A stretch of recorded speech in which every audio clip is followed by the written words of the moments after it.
There you go. And then Let's do the full screen. Yeah, hit the full screen up there. Up on top. The box in the whiteboard. There you go. There. all right. So we got Zoom up and running. We are at 7:03 and I think we can call the meeting to order. We've got quorum here.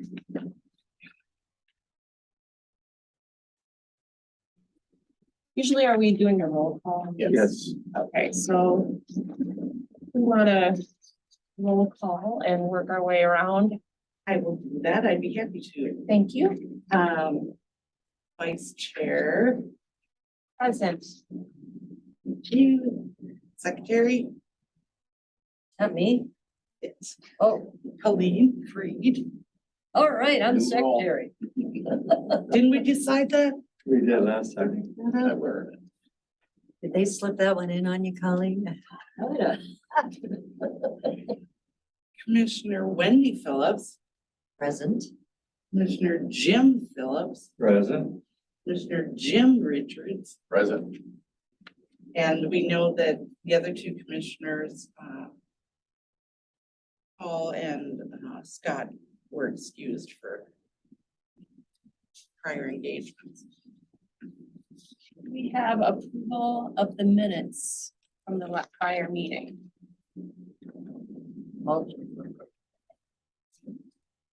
I hate.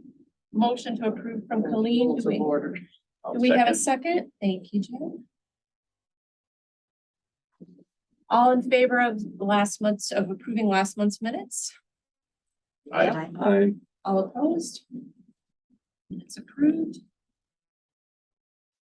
Then we have the agenda. Are there any changes or additions to the agenda? Madam Chair, I would like to add a couple of things. One was, we had a budget workshop last night, and so I have some budget numbers, and I did find my notes, and it was 48. yes, it was. I So- found mine too, so. No budget discussion? Budget discussion, and then, there are a couple of,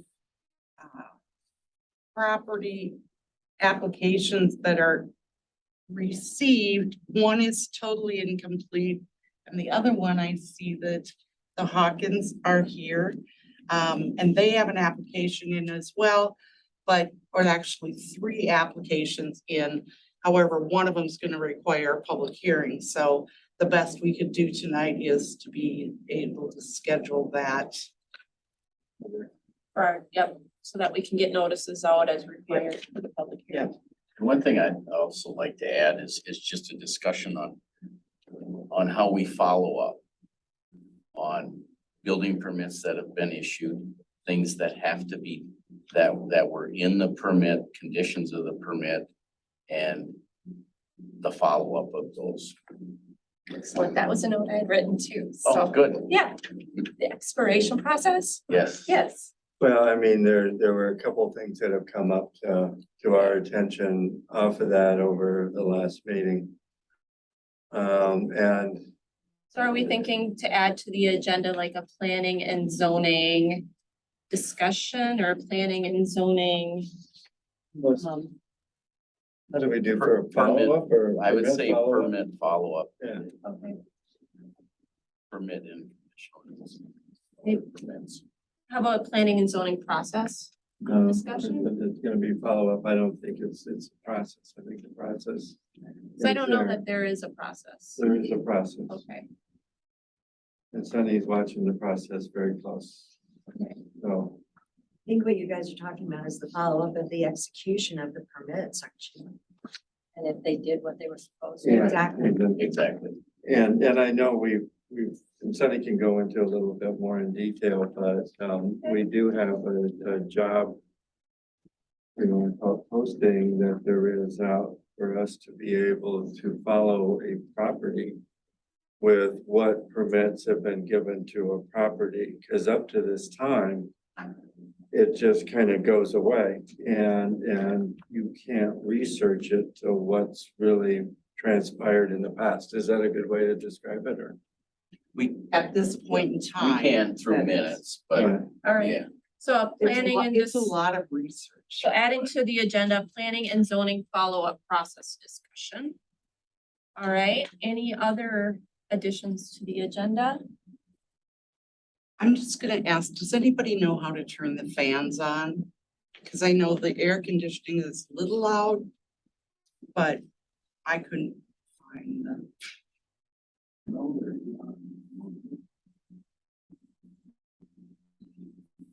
There you go. Oh, there's, we can check here. yeah, cause it's just a little loud. Are you having trouble hearing? I am, and I'm sitting up here. Me too, Jim. Oh, there you go. Thank you.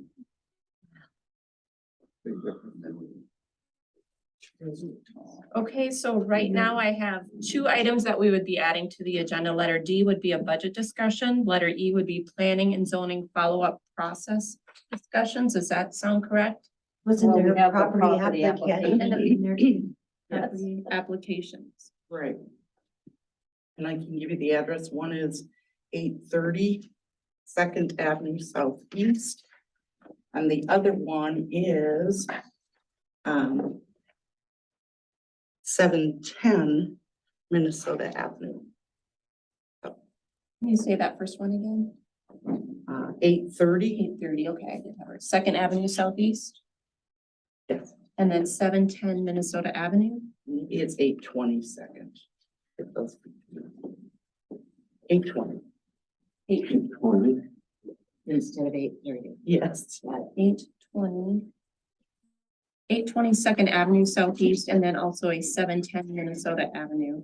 Yes. And those would be the property application discussions. Okay. We're up to letter F. Anybody have anything else to add? To the agenda? So I have those three items to add to the agenda as agenda items. I don't know that do I need a second on that one? Do we need a motion and a second? Do I motion to amend the A agenda? motion to approve the agenda as amended. Yes, To make a motion to approve the agenda as amended. Second. thank you.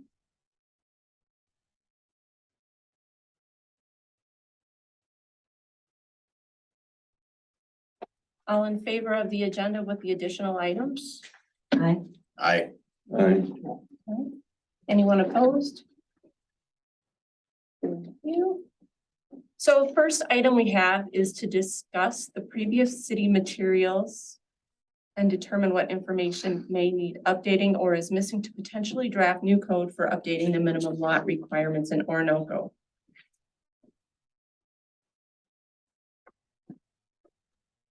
There's a lot of information out there. There is, I just, looking at what there is, especially with the other information that we were given as follow-up stuff, to turn around and to set anything or even, I think, open the discussion is too early right now. I think we need the RFQ to kind of go through to be able to get more, put everything together. Because we've got the map of what we want to do and how we're looking at it, but to set anything in for those changes, I think it's too early.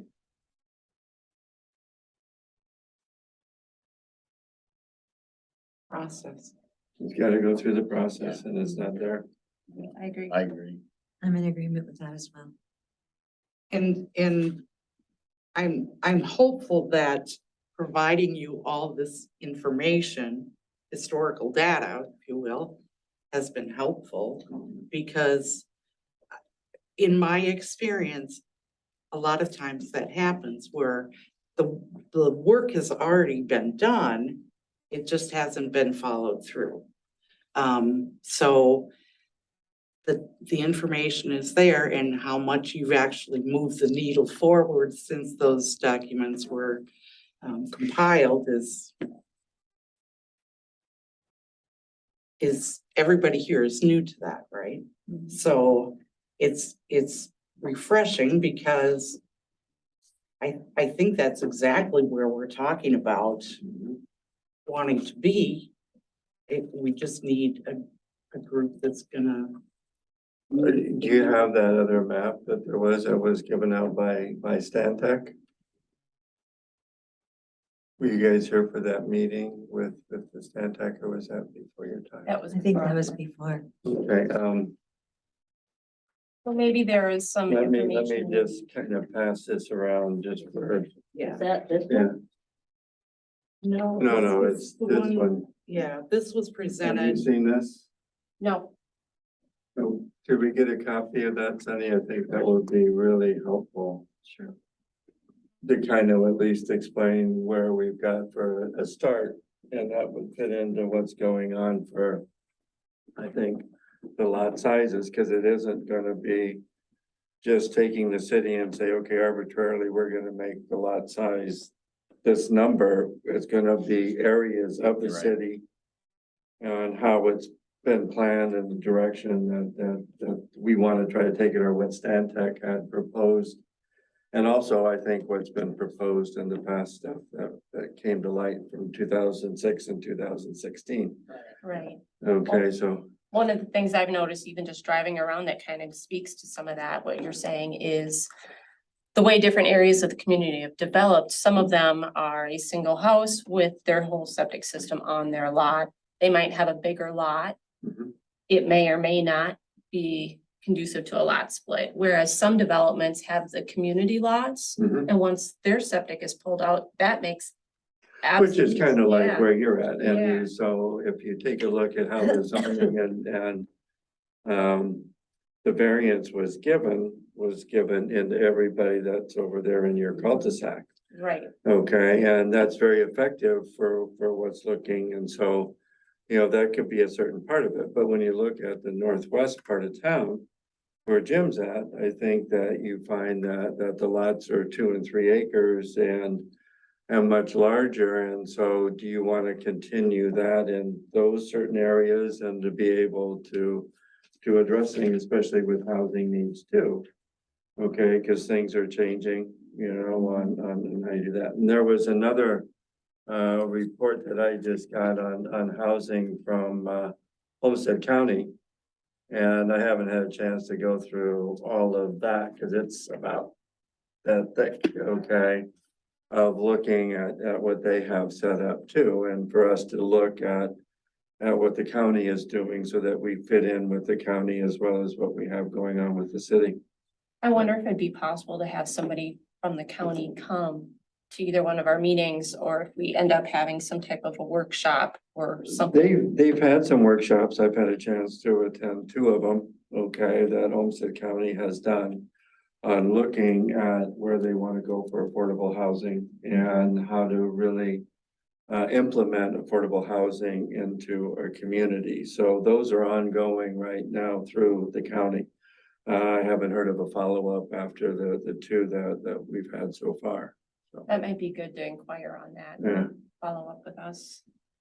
Another thing too that would be good to take a look at, and we had it in our agenda we were trying to do, was with the CETA Right. and bringing in the EDA.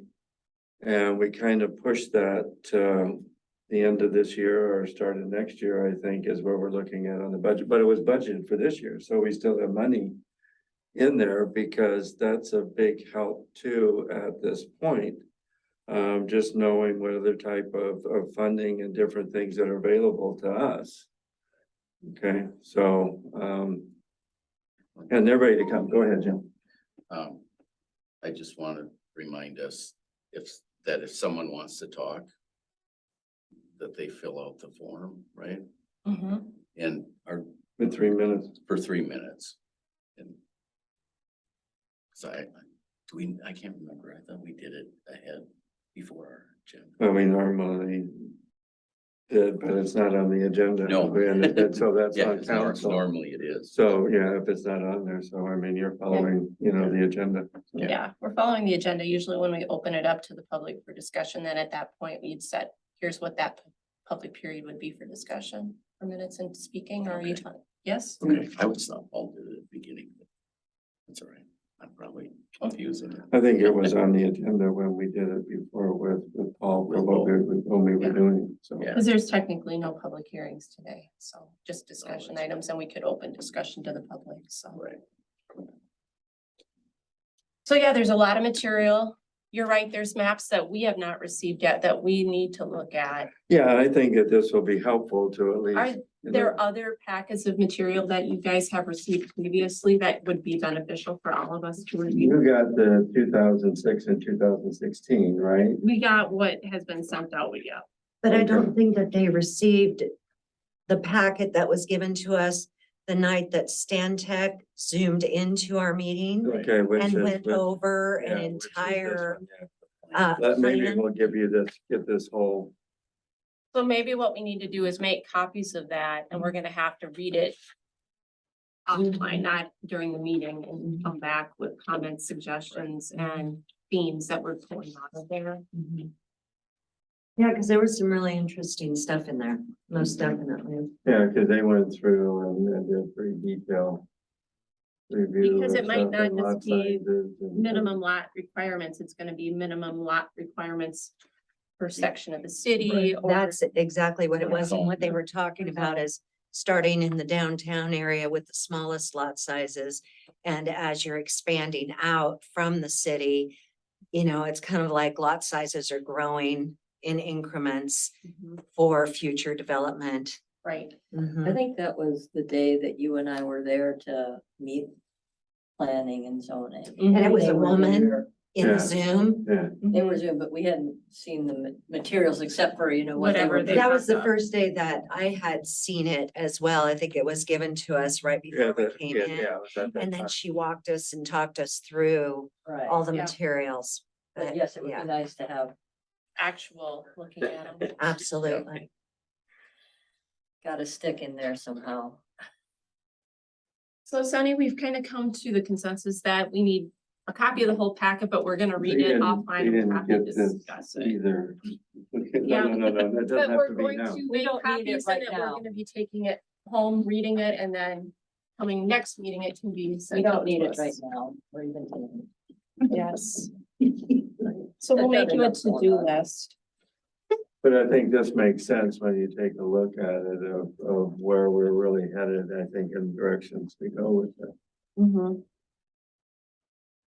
I think probably what we need to do is, would we have to make like a recommendation to have Sunny schedule a workshop or a additional working meeting where we could go through the material, make sure as a group we're all reviewing it and on the same page there, and then to me, it might also be helpful to look at our code as well when we're doing that workshop, because I think there's all the changes that we know right now we're going to have to make. But I think right now the other piece of it is our code is combined with all of not just the city code, but also all of the other processes for the city that we have as far as not just zoning, not just planning, but we really have all the day-to-day ordinances that are included in there where the differences where on a planning and zoning, we're gonna be looking at lot sizes. We're going to be looking at what percentage of your yard has to be permeable versus not permeable, so that rainwater can soak into the ground versus you can't have 85% of it all paved and covered by a house. We're not gonna be looking at, once your grass is in your development and done, on the planning and zoning side, we're not gonna worry about, do you have weeds growing in it, or is it 2 feet tall? Right. That to me is more your city ordinance side Mm-hmm. versus planning and zoning, and right now it's all together. So not right now, it's, Well, and the whole purpose of this process that we're in is to look 10 to 15 to 20 years down the road. And if the city is to grow, all of those things are going to have to be separated out and designated to different responsibility and functionality within different city entities, right? right, Yeah. so to me, right now, as much as it would be a lot of extra work, it probably is gonna be the easiest to do it now than any time in our upcoming future. So I Right. don't know if that's something that you guys think should be done as well. Well, if I can make, if I can make a comment just about that, if we don't do it now, if we don't at least begin it now, we're just kicking the can down the road. Yeah, And that is not gonna serve the city. And if we're here for the purpose of serving the city, then we're gonna have to get into the nitty gritty of what is part of a city that is growing. And we're just gonna have to roll up our sleeves and do it. that's kind of where I'm thinking too. And I'm here to stop the can. And No more can can kicking.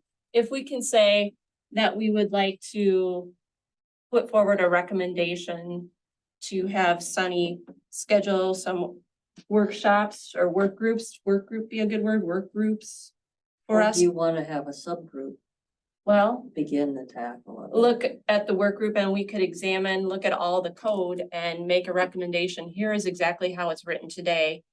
And our recommendation going forward would be to have this be the city code and their ordinances versus this is the city planning and zoning section. Well, and Sunny, as the role of a city administrator, would it be part of that person's purview to break those things out and say, these are the separation of, you know, I can bring my recommendations. that to would be you. very helpful. Yeah, Because and- I'm more and than chunk it happy up. to sit down and help with that as well. Yeah.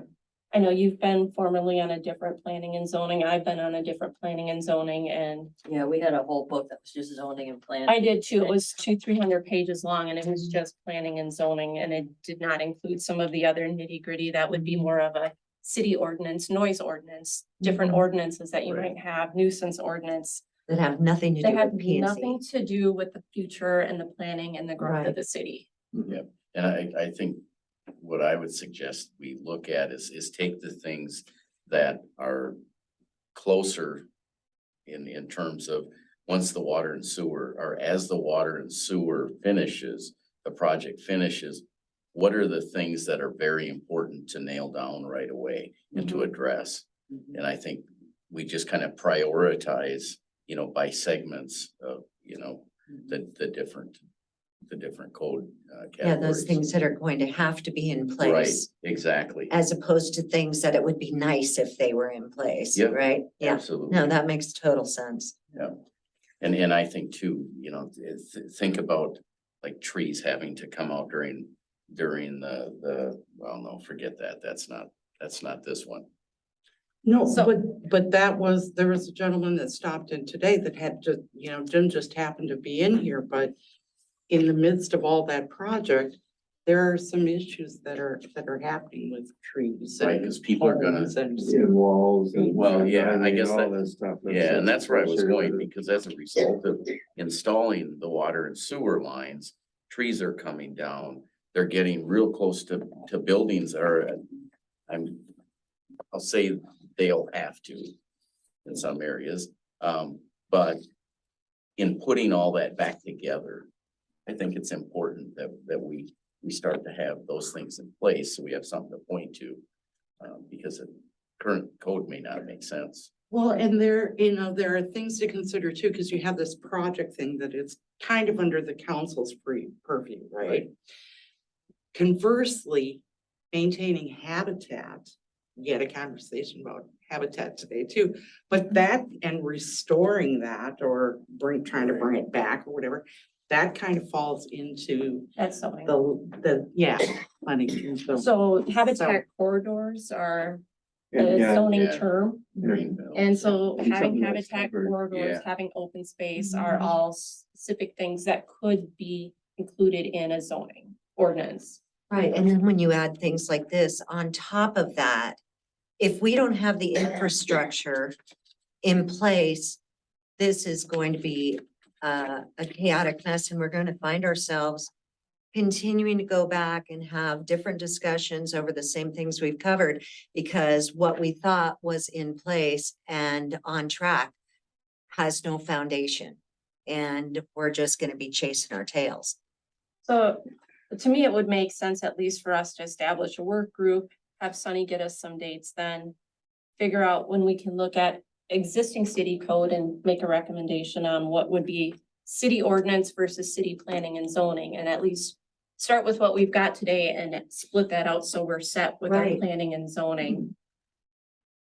Yeah, because we don't have any say or control over the structure and coordination and reordering of any other, No, city councils or but right now, all of our ordinances is together. Exactly. So I they're all don't know if lumped there in would together, right? be a motion that somebody would give us that would have direct Sunny to establish a work group so that we could look at the ordinance versus planning and zoning, look at our city code today to look at making a recommendation to split the planning and zoning out. I have a motion that we request that Sunny, if she has time, look at the code to make a first cut on what belongs to the various. The ordinance versus planning and zoning. I think it is a planning and zoning ordinance though, too, is it not? There's all kinds of But sections of I the single city understand that, code, yeah. but, I mean, they're all technically ordinances, but decide which ordinances belong to. Yeah. Which And- appropriate. Planning and zoning Right. specifically. Yeah, and then I would also encourage us to look at a joint meeting between council and planning and zoning. When we reach that kind of position where you're about to give a recommendation, do the joint and then at the follow subsequent meetings. Is that they so can that we're look at- making sure that we are seeing things the same way that they are in the division of that? Right, and they may have some additional thoughts too. You know, more heads together, bring out more ideas, kind of. But yeah, I like starting small and then, too. just like Pull with out the this budget zoning that and we're planning. going through, if we segment it into manageable pieces. Cause we know we're not gonna solve it tonight, but we Right. know we've got some work to do on it, and it's not gonna be one evening once a month that's gonna get it done. Yeah, it's no longer kicking the can down the road. It's time to stop and let's address these things. So Colleen, could you read your motion once more for us to see if we, No, Heard it it all? sucked, I didn't write it down. Okay. So- I make a motion that Sunny look through all of Orinoco's ordinance codes and pull out which ones most likely belong to zoning as a first pass. How does that read? could we have which ones are for zoning versus city ordinance? Which ones are, yeah, Maybe separate. particular to Basically- zoning? Well, how about take it all out and put it into two? Zoning and, Well, either But then- way, if yeah. you look only at zoning, everything else is gonna be, right? Okay. So regardless of how you word it. One bucket I or the don't other. care how. yep. Do we have a second on that motion? Wait a second. We have first and a second on the motion. Any discussion on the motion?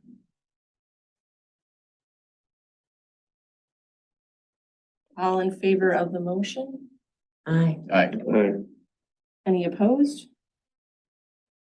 Thank you very much. Sunny, your to-do list is getting longer. Thank you.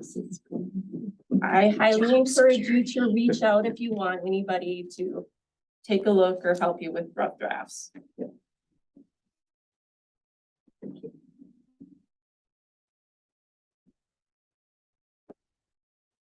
So that was item A, correct? Yeah, I think we're done with item A, folks. We're gonna try and get through and get to you guys. Sorry, we're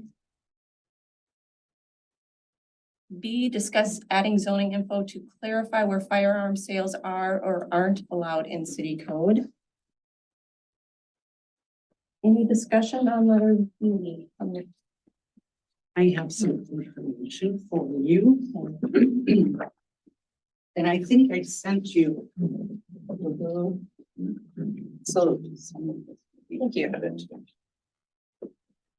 But this is what's allowed. In the code. As it stands right now, it's all one. Thanks. Mhm.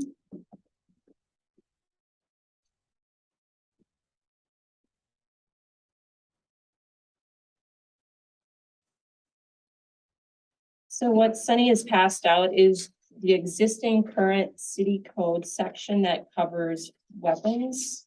And then the part that covers the highway business district. So we have section 133, chapter 133, and then we have section 151.151, which is B-2 highway business district.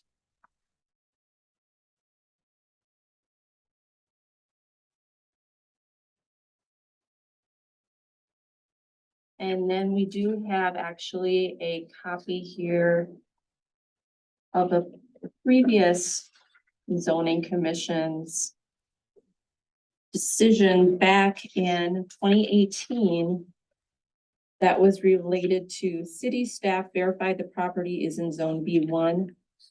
Planning and zoning members felt online auctions and gun sales are permitted and for zone B2 and B3 under current ordinances. So that is actually from the agenda. It looks like the minutes there, the notes from that meeting.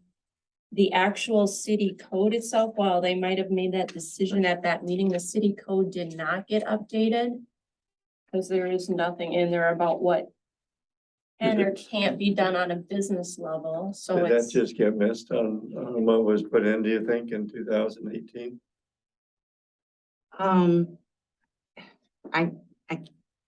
I can't speak to the actions or inactions of my Well, 'cause I'm predecessors, looking but here, 'cause it had but a that's public- kind of what we're talking about really, right? In terms of, we have to have a mechanism for it, Exactly. making sure, so if we're dealing with something, let's deal with it and Because- resolve it.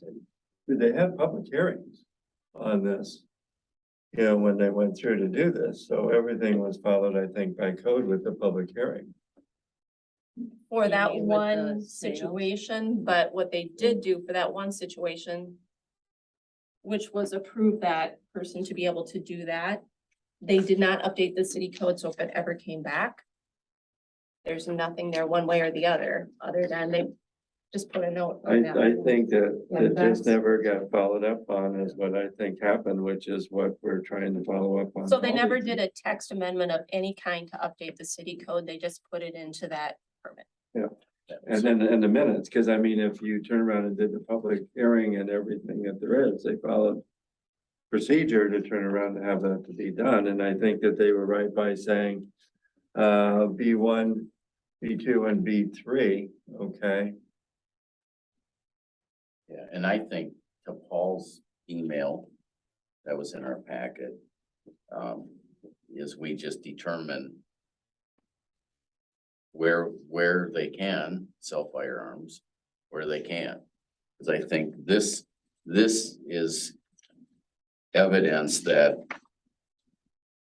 They did it. they did it and they approved it. Because they're talking B2, B1, 2, and 3, right? Mhm. So I think what we need to do is specifically point that out in our code. And to what you just handed out, you know, this is talking about firing weapons, but Those are two different things. They are. Right, but Yeah, it has nothing to do with Yeah, where this you has- physically Yeah. would situate Exactly. businesses. right, So while. But that, I'm just saying, that's all that was in the code. Yeah, so Yeah. what happened is they approved it. And it sounds like we've got an application coming back our way eventually for the same business. But Business. it's in the pipeline. We can't approve anything tonight because there hasn't been a public hearing necessarily, or we could if there's no Well, zoning. there's already been a public hearing Right. with this already, you That's a know. different it's- application, but if they're not changing the zone. There's not, Hasn't changed. and there's nothing in the code one way or the other. So we just need to make the motion to have this put into the code then, right? Well, we need a text amendment. One of the other things when I looked at this, because that was the first thing I looked at, was what does the code say? There's a couple other things that have been added as to the ordinance, but there's nothing in the zoning code. So one of the things I looked for is there a setback, you know, like, can you have gun sales right next to a daycare? Can you have gun sales right next to a church? You can right now. Can you have adult businesses right next to a daycare or a church? You can. We talk about what it can, there's definitions out there, but there's no setbacks. And that's part of what zoning should do, is you come up with concrete definitions of distances or locations where you can or can't zone certain things or certain business types. What was one of the other business types I looked at would be like sales of CBD or other, Which is something that's gonna be coming gonna up a little come, bit more. you know, there's certainly a place and location for businesses to exist. But what I'm saying is, that's something we need to clean up our code a bit on right now, and this might be a good opportunity for us to look at that. A couple of years ago, I know we did some cleanup on code when I was on a different zoning group, and it was all about adult established businesses. Mhm. And so it was locations and distances and setbacks, that kind of thing. And so to what we did when I've been on other groups, when we did have changes that were text amendments like that, anything that was in the pipeline was kind of grandfathered in to continue through the process with whatever it was, but we'd do a moratorium, which means you would have no adult businesses for 6 months. We wouldn't look at applications, or 9 months, or whatever we thought it might take us to work through the code. But we would put that temporary moratorium on a business type so that we could update our code to address that. And those would be at least those 3 types are ones that I picked out that we talk about stuff, but we don't really address it in our code. So, and I'm wondering if we're changing a code or even adding a sentence or two, don't we need a public hearing on that? I don't Text know, amendment. or Yeah, to do a does text that go amendment. to council to have a hearing on it? Because if you're adding a text amendment, you're amending You're amending the city code, yeah. which should then So- require public input. Yeah, if you do a text amendment, Yeah. but we could recommend to the council to do a moratorium, to give us time to allow to draft a text amendment addressing those 3 issues or whatever other. You guys might be more familiar. I've been reading through it and trying to get up to date on it, but figure out what we need to do to address different business types. I don't know. Not that we don't wanna have businesses come into the community, but it's certainly when you look at the churches in town, you look at the daycares in town, you look at some of the businesses and the families living in town, you wanna make sure that stuff is zoned appropriately, Mhm. Absolutely. so. So with regard to this specific case, I think the approval is already there, right? Right, So, precedence is set.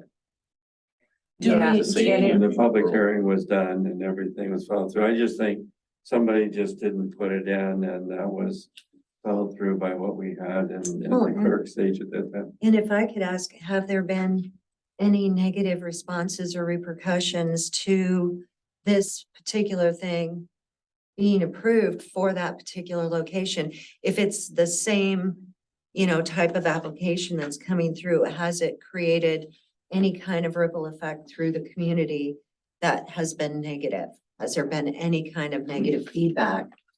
not in my 90 days, actually 90 days tomorrow, but, Happy anniversary. thanks. And But I we mean, wouldn't actually, those things be recorded somewhere in the, I think you I would say probably. in the annals of the city Yeah, administrators? it wouldn't be the city administrator. I think you might find it with the sheriff or something that enforcement. might have come up, Okay. Well, and maybe that That'd would be be the place something that it worth would be. researching, to find out if there has been any kind of complaints or anything like that, because at the very least, I think we want to be aware, right? Yeah. and I think ATF is doing their Mhm. due diligence, right? Mm-hmm. And the only reason this is becoming an issue is because of the transfer in ownership of the business. And a Yeah, new so that- application yeah. that has to be filed for it. Well, Well, and there was some so- discrepancy on the application versus the letter though, too, as I read from the ATF officer. That yeah, I don't even the- have an application. They have an application. they have an application, they had 1 person on the application, but 2 people on the letter. Hmm. One on the application and 2 people actually on the business, or? Yeah, Okay. yeah. And there was note of that in the ATF's letter. And so was this property transferred with the understanding that the right to do the online auction of guns would go with the property? I'm guessing. I think that this was a unique situation that happened, that the owner of the business passed away. Okay. And so It was happened. part of an We- inheritance, wasn't it? Oh, okay, That okay. piece I don't know, Something but it's along those lines. within, it'd be like, if you're doing an appraisal, you'd throw that one out because they're Right. family and it wouldn't be a competitive sale, but, Right. my biggest question is, I think we have set precedent. I think I'm gonna give them benefit of the doubt that they did the hearings, they followed process. Because you got procedure. proof for that. The question is, do they have to file any kind of application for business with us? Well, And we don't have a business license in effect now. So that's another thing that I kind of In the want to. business as it existed up to the Yeah, point new of the owner's business. So passing. we probably want to make sure that we have on file a valid ATF or any other licensing requirements that get turned into the city, so we know. Is that what you're thinking? I don't, Well, No, I Or think not it, necessarily? now this one, it says, can your staff assist in updating the current zoning letter on file to reflect the new business owner's information? You know, that's what ATF is asking for. Just a You letter did just saying- a letter saying yes, and then they went through the proper procedures of what there is, and then at that point, I think that we could put it into our code, okay? That we have that, okay, because that's all that they're asking for. So if What we, would you say, put it into the code versus this person for sure is grandfathered in? Well, that would be, decide but what then we're, the- well, then we're looking, because I think that they just forgot when they did this to put it into our code and just didn't update the codes where they had B1, 2, and 3. That as long as it fits into those zoning requirements, you know, and I think that's what got left out and got missed. so we're thinking right now that the application that's working its way through the proper channels fits today's current zoning for Mhm. what we have in place based on prior precedent. So the finding in fact there would be based on existing documentation Right, that it did get grandfathered in and was appropriately followed. right. yeah, because it's coming from ATF, so something was prompted with the ATF. Yeah, Well, and it they've was a already change got in it on ownership, file. yeah. Yeah, So do we need to make a motion to the city council so that it does show up in our minutes? or do we need to make a motion to to just dictate a letter to ATF? Yeah, and that just becomes then yeah, because I don't think the an council. has- administrative. I don't think No. it's a part of that, no. I think we could go the letter route. Okay. I make a motion Thank you. that we propose a letter, okay, reflecting that the zoning is correct, okay, for what we have on code for the new owner. I second. So that takes care of the first and the second. Any discussion on the motion? Any further discussion? All in favor? I, Any opposed? Okay, that got rid of the first part of that. The second part was our code doesn't address it clearly. If we have other applications that come through for firearms and weapons businesses, I know I had mentioned the two other topics as well. Mhm. Do we want to make sure our code gets updated properly to address this? I make a motion that we update our code to conform to what was done already prior in writing and have that put into our code for B1, B2, and B3. I second.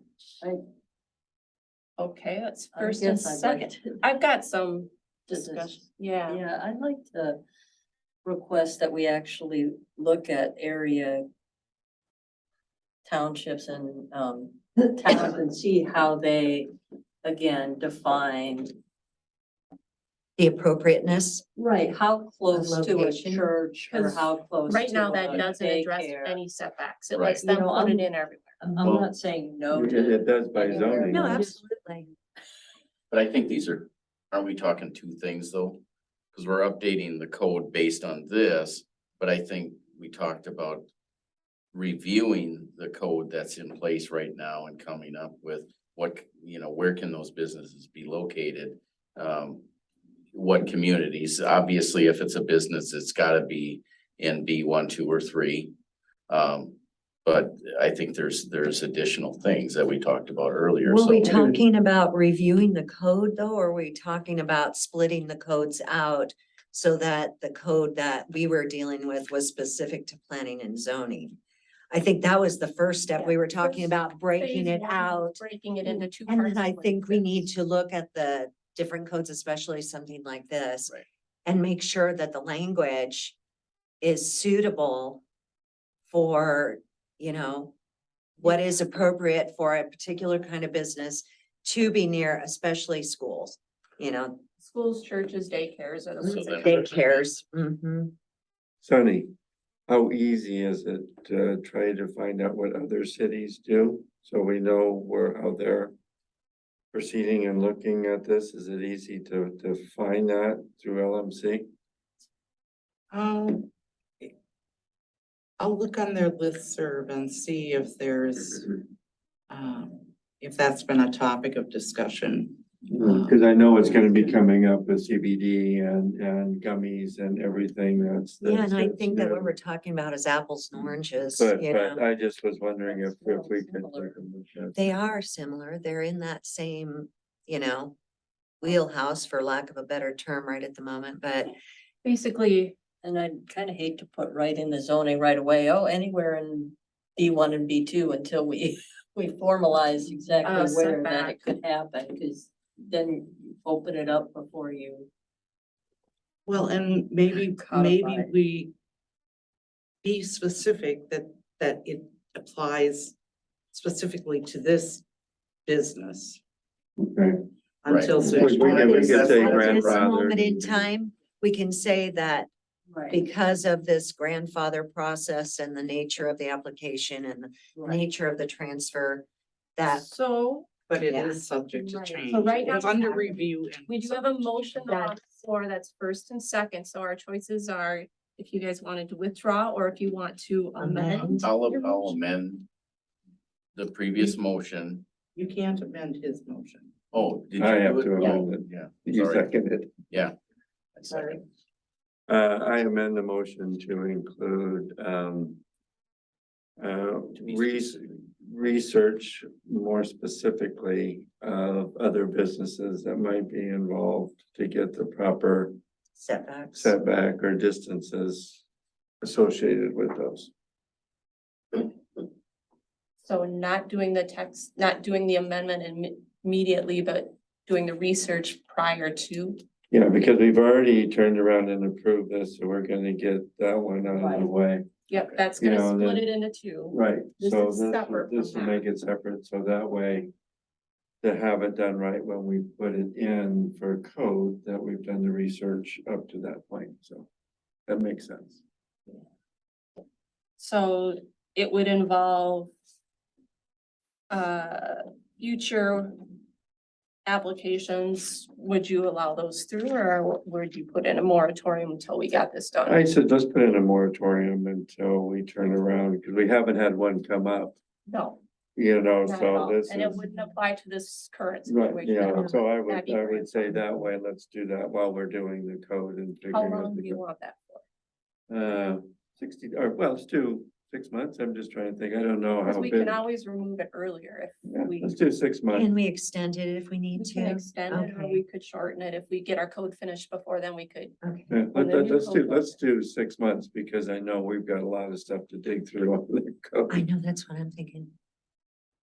So if we do it, and did you want it just on the firearms or did you I want it got on? that. Yeah, let's- Or let's do the firearms just. Let's do the firearms, because the rest of it's gonna be another bag of everything. Yeah, let's just start with firearms. I think if you get that under control, then that might lead to how you want to do the other, anything Does our- else. That maybe Current- that would set up the parameter Right, and you can take that Does our model and apply it to right. Does the our other current- types. code allow the other ones to just walk in right now though and locate themselves? There's more and more stuff coming out with LMC, okay, of what's going on with the gummies and how they're addressing that. And so that's an ongoing communication that's happening right now. And so I don't think there's anything that's really fixed at this point because of the changes with LMC. Okay. Do we need to have these things stated if the moratorium is to apply to them also? Is that what we're discussing right No, now? no, it's just, we're isolating that before we get Right in. now, we have it apart from the one that we've already discussed. It Right. is a separate motion to basically research and propose a text amendment with a 6-month moratorium while we are doing the research to look at Firearm future sales. locations and zoning code as it relates to firearms and firearm sales. That's it, that's all we So don't wanna that get in leaves the other- door wide open for other Well, nobody's turned around and put in, businesses, right? Yeah. It does. I but, think. but nobody has turned around and done that. So I think I would say, I mean, here and right now, to ask for a permit to do that. In Orinoco, but right now with what LMC is doing, I would like to have them, The input.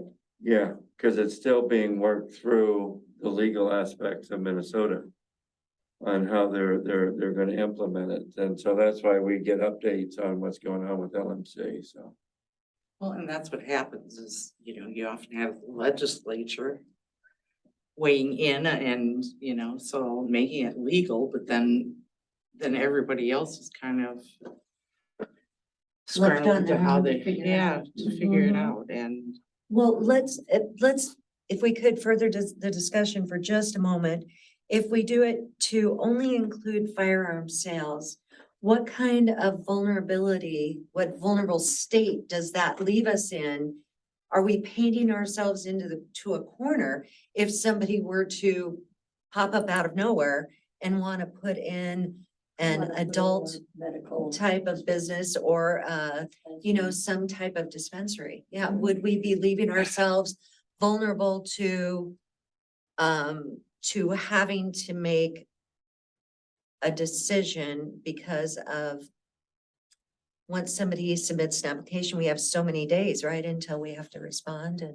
Well, this is again, if we want to get legal advice off of that too, because at one time our lawyer came in and was talking to us about this, and he kind of basically said, just hold off right now as this is working its way through. Okay. And that was the legal advice that was given to council. Right. So we're at that point where I don't want to go against that. And let's just see what comes up. And if somebody comes in with an application, then we'll, I think, get involved with our legal Yeah. from If the. somebody were to come in with an adult-based business application, though, right now, there's no moratorium. We'd have to. But I don't The know council right still now has- if we're gonna look at adult, I mean, that's a whole together It different is. thing. It is, but right now, there's no setback. Well, yeah, but I don't think that, Should it at least be looked at when we're looking at the rest of it? I don't know, I think we gotta leave these separate right now with what's going on. I think we're getting in the weeds. Yeah. With so many things that we've gotta go after with code, and right now it's not on the front burner, so I would hold off on that, so. Cause I mean, We if, got too much going on right now. right, yeah. cause we could do that and then, there could be 25 other things that we would have to consider too. Or, someone could say we should consider it. But we have the ability to turn them down. Right, Oh, yeah. the Without council, having the city code. council votes on it. So, but if it came up during that time, again, this is going back to what we were getting for our legal advice when that was brought to council.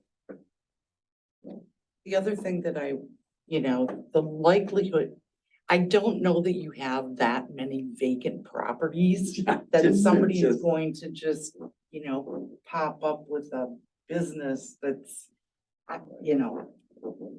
I think that let's address what we're trying to do right Right. now with the ordinances and the zoning, get down to some basics that we really need to, so that we're moving ahead, Clean okay? up the one that we know for sure. Yeah. Yeah, that makes sense. So the motion on the floor, if I've got this right, The is amended motion. the amended motion would be a 6-month moratorium.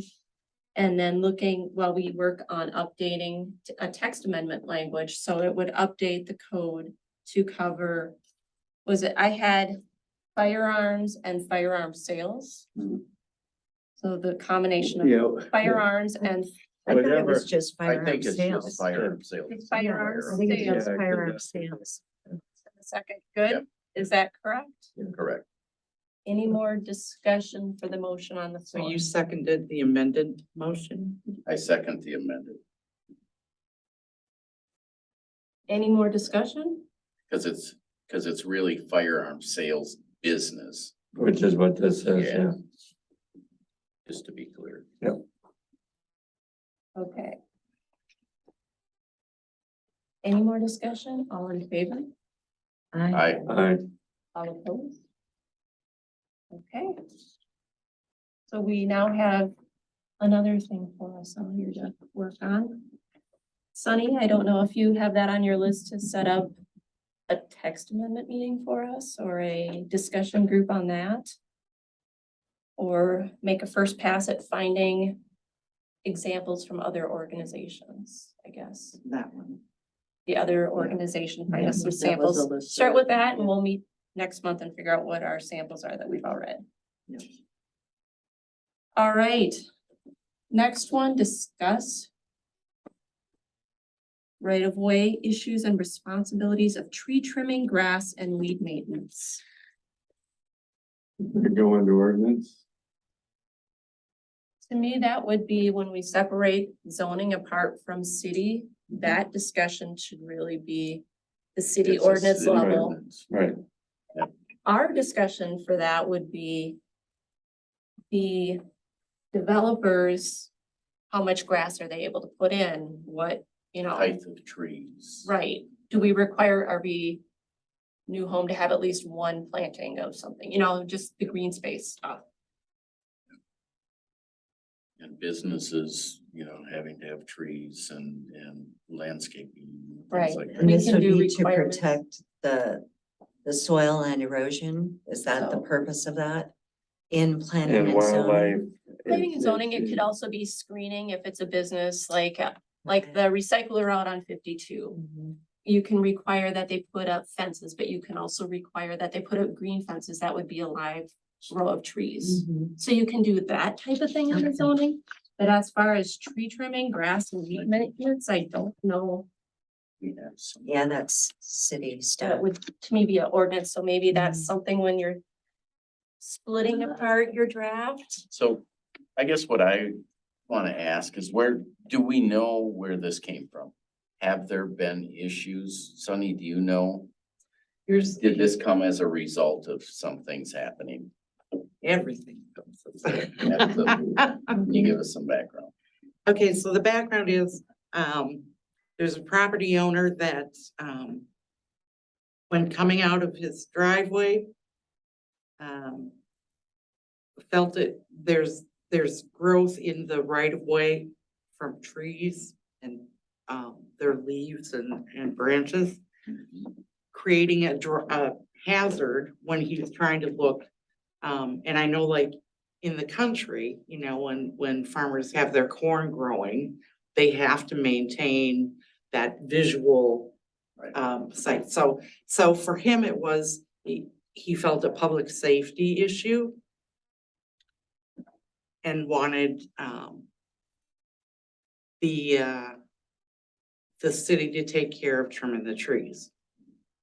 So, and past practice, again, my predecessor, but past practice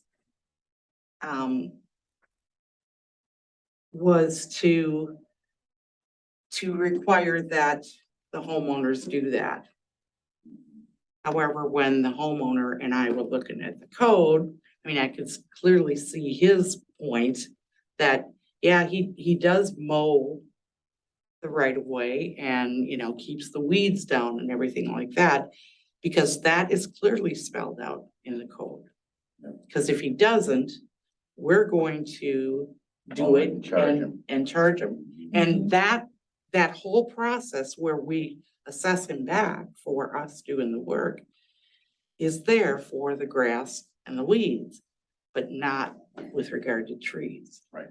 So it was a specific instance, but it's certainly one that could, you know, be like this other one where, okay, so we know there's an issue and we just like ignore it, or are we gonna wanna address it? Well, you know, and when we were looking at too with council, I think when we were talking about some of that stuff was to turn around and have a fee schedule that might be associated with that. Right. That, you know, we could trim the trees, but this is what the fee schedule is and have that put in, which makes sense, okay? If it's gonna be city workers that are doing it and it's one individual, then, you know, if you want those trees trimmed, this is what it's gonna cost you to do. So are we But- thinking it's more of a council discussion? Or versus I think it's planning more and of an zoning? ordinance that there is than it is of planning and zoning, So. But I you also, know, I mean, but, go ahead. I was just gonna say, I think we have to determine who does that tree belong to? If that tree's in the right of way, because the city is saying, we have the right of way 50 feet from the center of the 15. road, 15, isn't it? 15. 15? 1-5. I Oh, think I that's, thought it was 50. no, I don't think it's 50. I 50 is a thought it was long Oh, way. I thought it was a long way. I thought. No, I don't think. I Some thought Jill number. said- Okay, some number. We should check that because I was astonished when I heard. when Yeah, I came was. up. It may more with depend on the type of road it you. is. Yeah, I was Because told, I mean, I was with told what we 50 do- feet. You know, with what we're doing with Gold Rush is 15. Yeah, You It okay, and varies that's, usually that's, based on the roads and who owns the roads Yeah. and when they were developed. well, so, and I think there in itself, we have to look at that.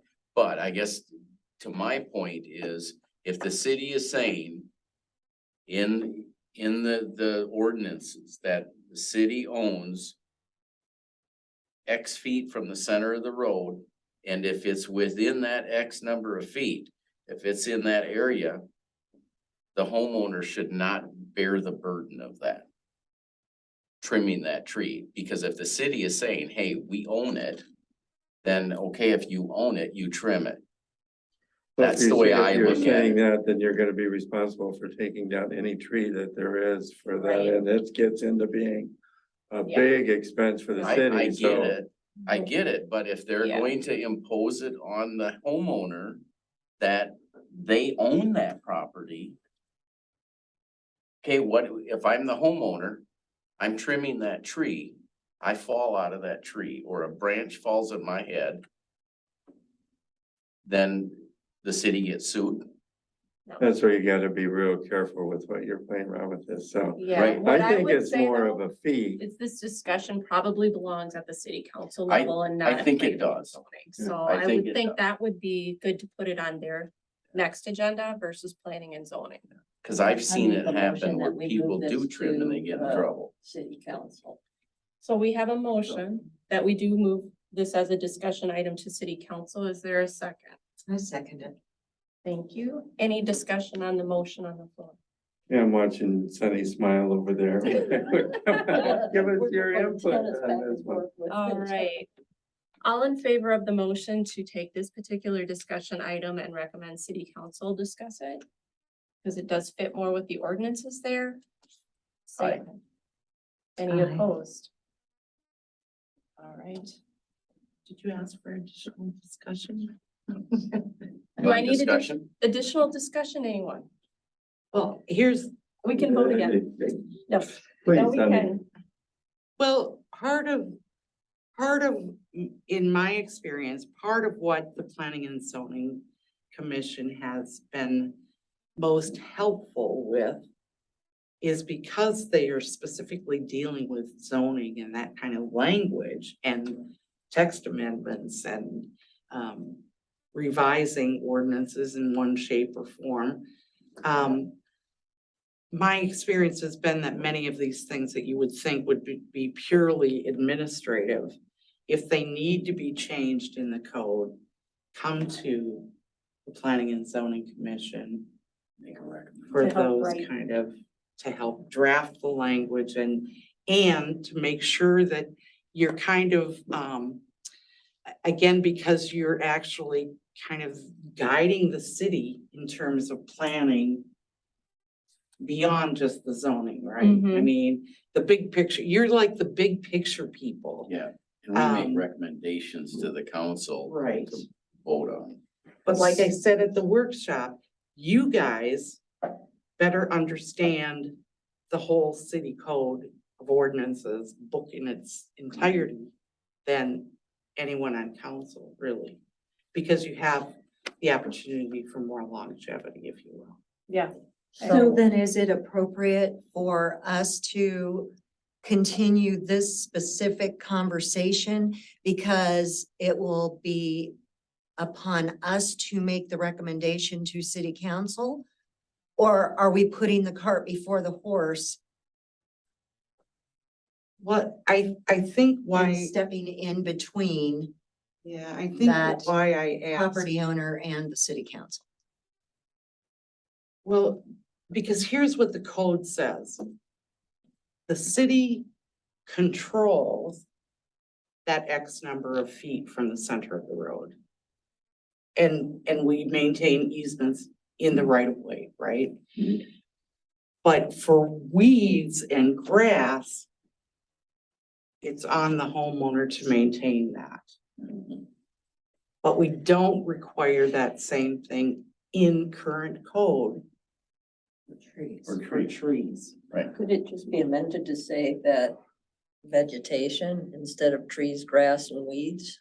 I mean, Well, trees is totally separate from this Yeah. other, There's, if you. You know, I mean, I would like to see what this person's talking about in the first place. Well, here's the thing.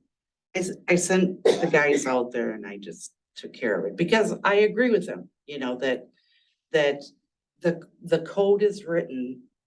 It's silent on really that we could charge him. I mean, we could track the cost of what it took to have the guys out there trimming it. But I have nothing that will let me charge it back to him. Well, Like if we're there, gonna like talk- there is for. If we're talking about trees, we also need to be talking about shrubs, because that's not the same thing as a tree or grass or weeds either. And not And to muck it so- all up, but we actually do have a section of the ordinance that's trees and vegetation menacing public safety to be reported. Where it talks about overhangs closer than 13 feet above a street or more than, I think it was 8 feet above a public sidewalk. Right. So there's that section as well. So, But that is the section that yeah, does, so we control it. But there's nothing to require them to maintain it at their cost. Or for us to bill them for the it. cost of the removal or trimming shall be assessed against the abutting property. that's in the code. It says, any tree, hedge, shrub, or similar vegetation that impedes the ability of pedestrians to use a public sidewalk is hereby declared to be a menace to public safety. If a tree or other vegetation becomes a menace to public safety, the council shall notify the owner to remove or trim the same. If the owner fails to do so within 30 days, the council shall order the required work done. The cost of the removal or trimming shall be assessed against the abutting property. But that's a sidewalk, not a street. I was gonna Right, say it was that's not- specific to a pedestrian Yeah. type of situation.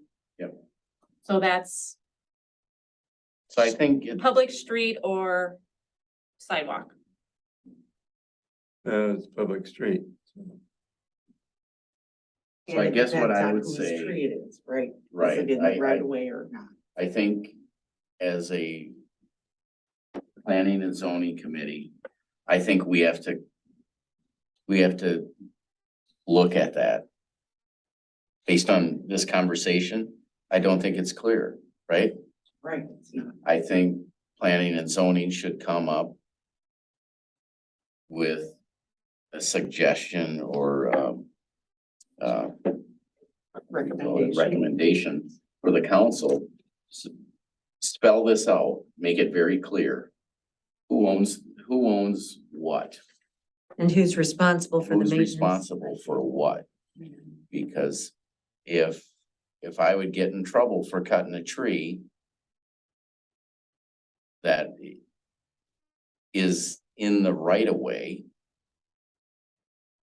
if I get told it's not my tree, then it can't be my tree any other time. You know what I'm saying? Yeah, if I'm responsible to trim it, but if something happens where I decide to remove it, Right, you know, I'm supposed to keep it trimmed, but I would get in trouble for removing it. yeah, cause Those it's, two things don't seem like Yeah, they can it's- coexist. yeah, it's saying you own it, but you don't own it. Mhm. So I either own it or I don't. If I own it, I'm responsible for it. If I don't own it, I'm not responsible. Whoever owns it is responsible if it's a hazard. Mhm. And we do want people to report, Yes, we do. public Hazards. safety Mhm. issues. But then, you know, if they report it and don't have the wherewithal to take care of it themselves, then, you know, and then it does fall to the city and we could go back, but See, to me, there's no teeth there. yeah, to me, this isn't necessarily an issue. It's definitely an issue that the council needs to address and make changes, but it's still not a planning and zoning because it's already done, it's already planned, it's already zoned. We might have skills that will let us help craft language To clarify. to clarify, but it really is a council issue versus it's not, anything we would draft is not going to help with the planning and future zoning of developments. Mhm. It's just, Can be for the clarity of It's- application. yeah, and so if we look back again, what's planning and zoning versus what's ordinance? Mhm. It would be in that bucket of ordinance stuff. Although But when- what you're asking I'm for, Sonny, is perhaps we add something about, homeowner is responsible for maintaining any tree, hedge, shrub, or similar vegetation in the right of way so that it does not impede. No, I I don't think think we we are can- saying that. I think if you Or can, I think it'll become more clear when you look at the two. Yeah, compare the language of the two.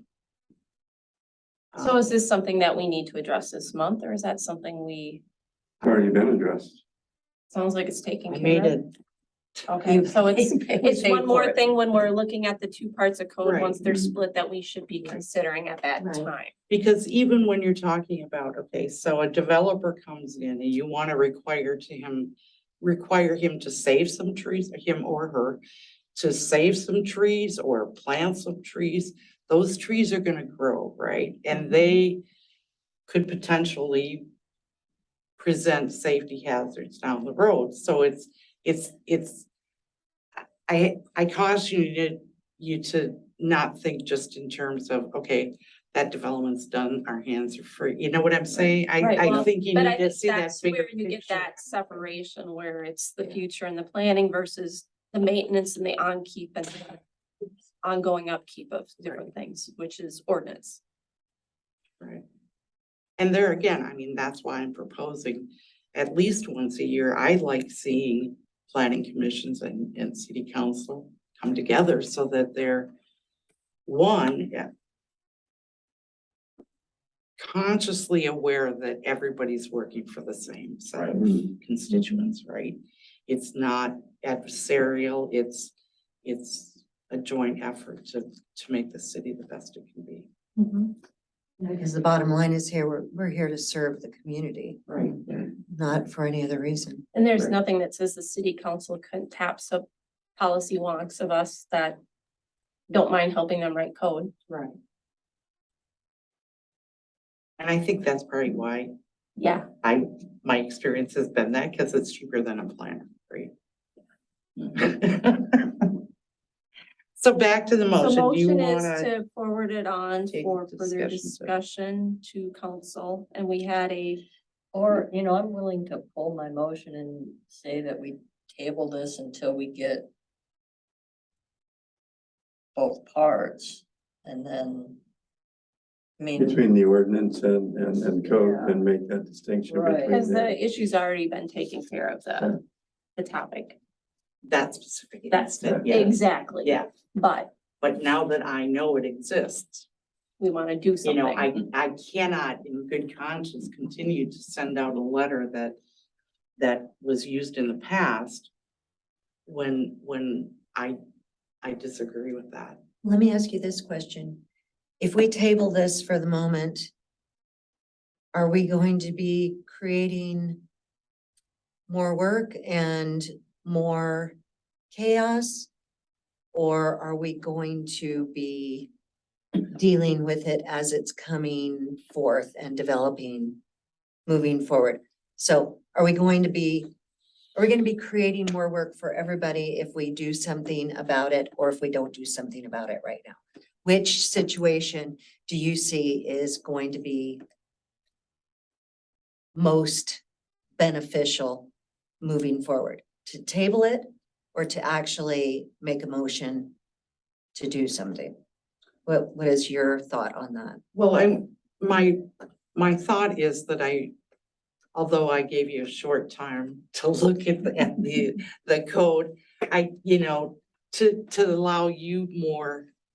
Because even I did have a legal opinion that, and he admitted that the letter that they were using came from him likely, but it was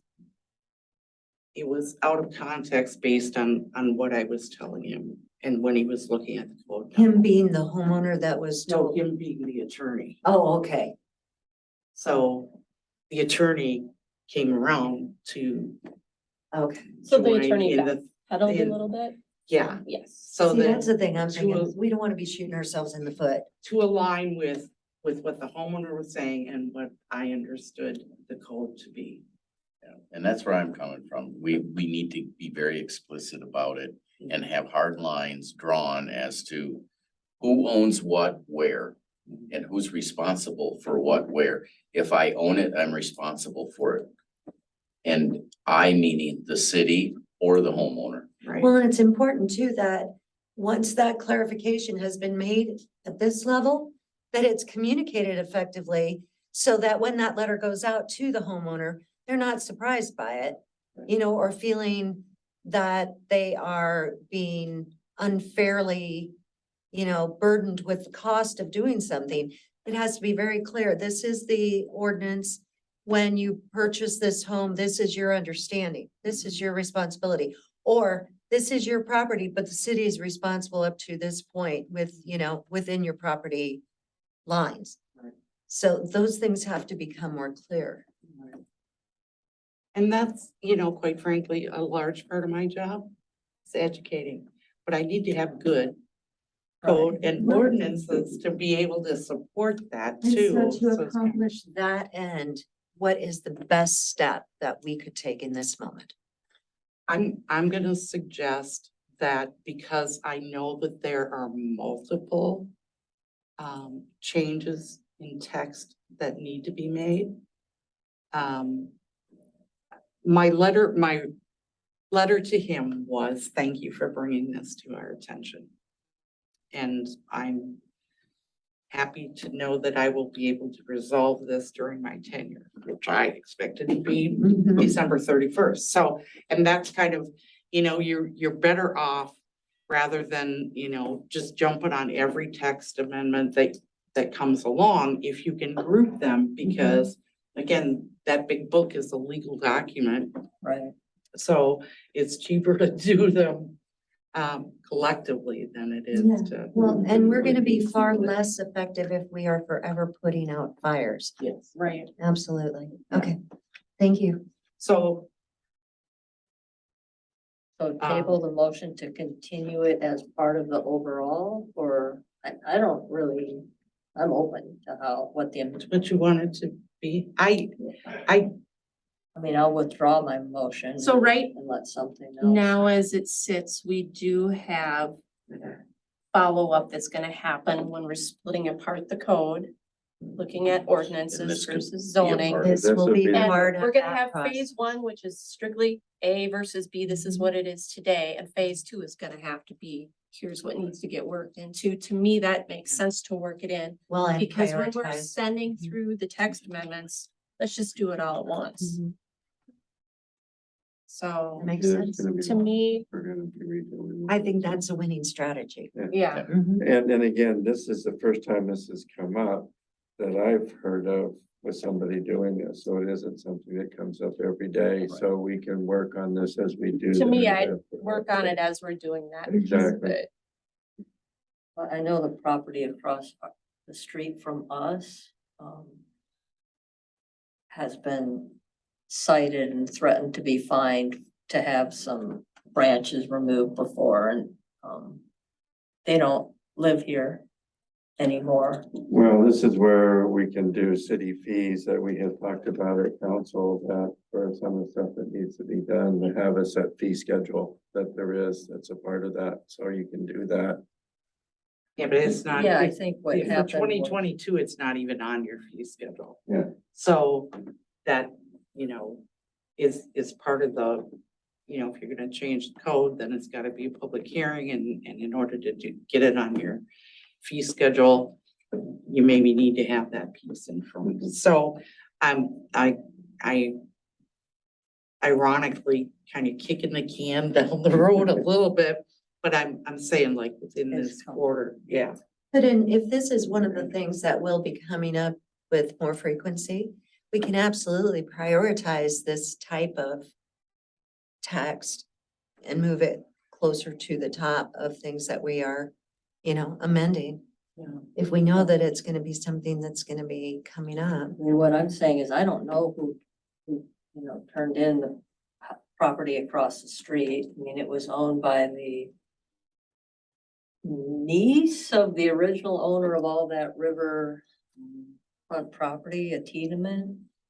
So our kitty corner neighbor does most of the mowing there now, and every now and then I mow that strip just to keep them from having to be fined, but I know the city threatened that, and I don't know who turned them in.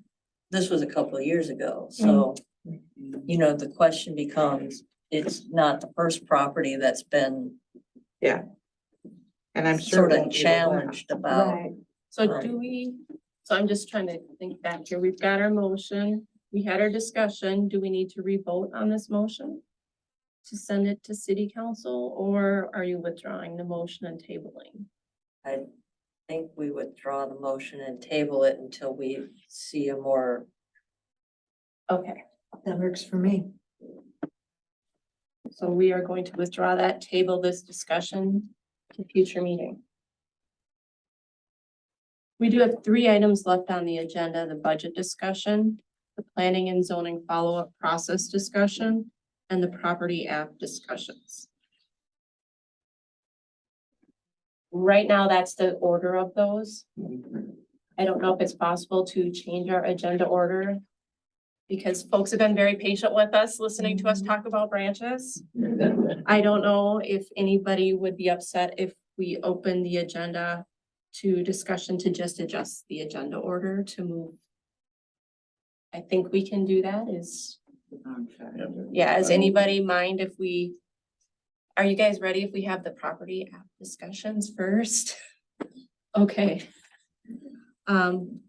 I think we should have the property app discussions, letter F first then. As our next item we'll discuss. We have 2 different ones. The first one was for 820 Second Avenue Southeast. And first I'll open it up to discussion for planning and zoning here. And then once we've chatted a little bit, I'll open up the discussion to the floor if there's anybody that would like to speak. We can't make any decision. If there are things that would need a conditional use or any type of public hearing, but we can at least have a discussion if you want. So, Madam Chair, if I could just ask that you switch those because they're here for 710 Okay, well, Minnesota Avenue. absolutely, let's talk about it for 710 Minnesota Avenue here at the planning and zoning level. Is there anybody that has information they would like to discuss related to 710 Minnesota Avenue? I can tell you that, did I send anything out on this? No. I didn't, okay.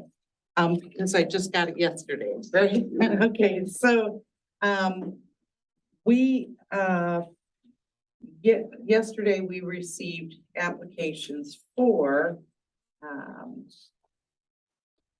710 Minnesota that consists of, oh my goodness, my notes are gone. Okay, so we have, the briefing document, we have the, wait.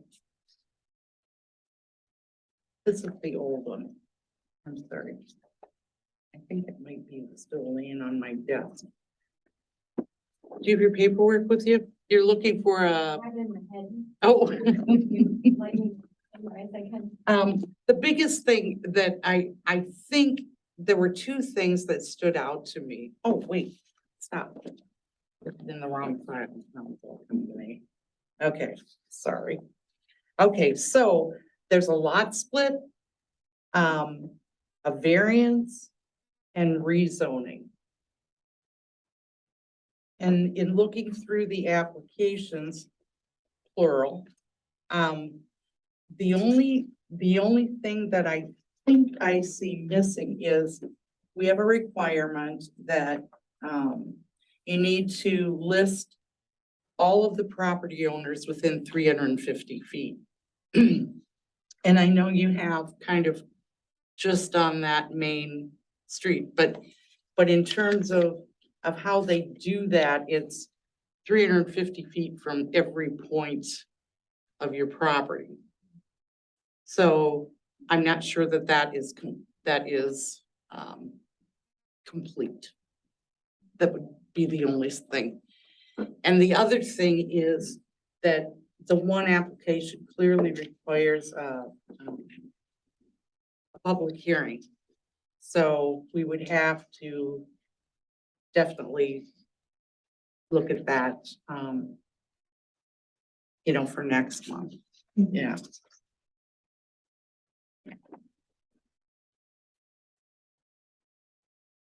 Okay, any other discussion up here? I will open it to the public.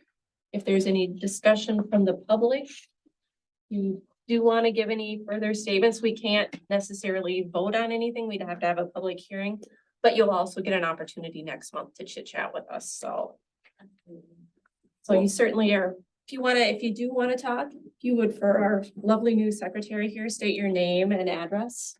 All right, And- Patrick Hawkins, and my wife Sherry. And do you want to spell your names for her as well too? Sure. Patrick, P-A-T-R-I-C-K. Mine's tricky. Sherry, S-H-E-R-R-I. Thank you. Last name, Hawkins, H-A-W-K-I-N-S.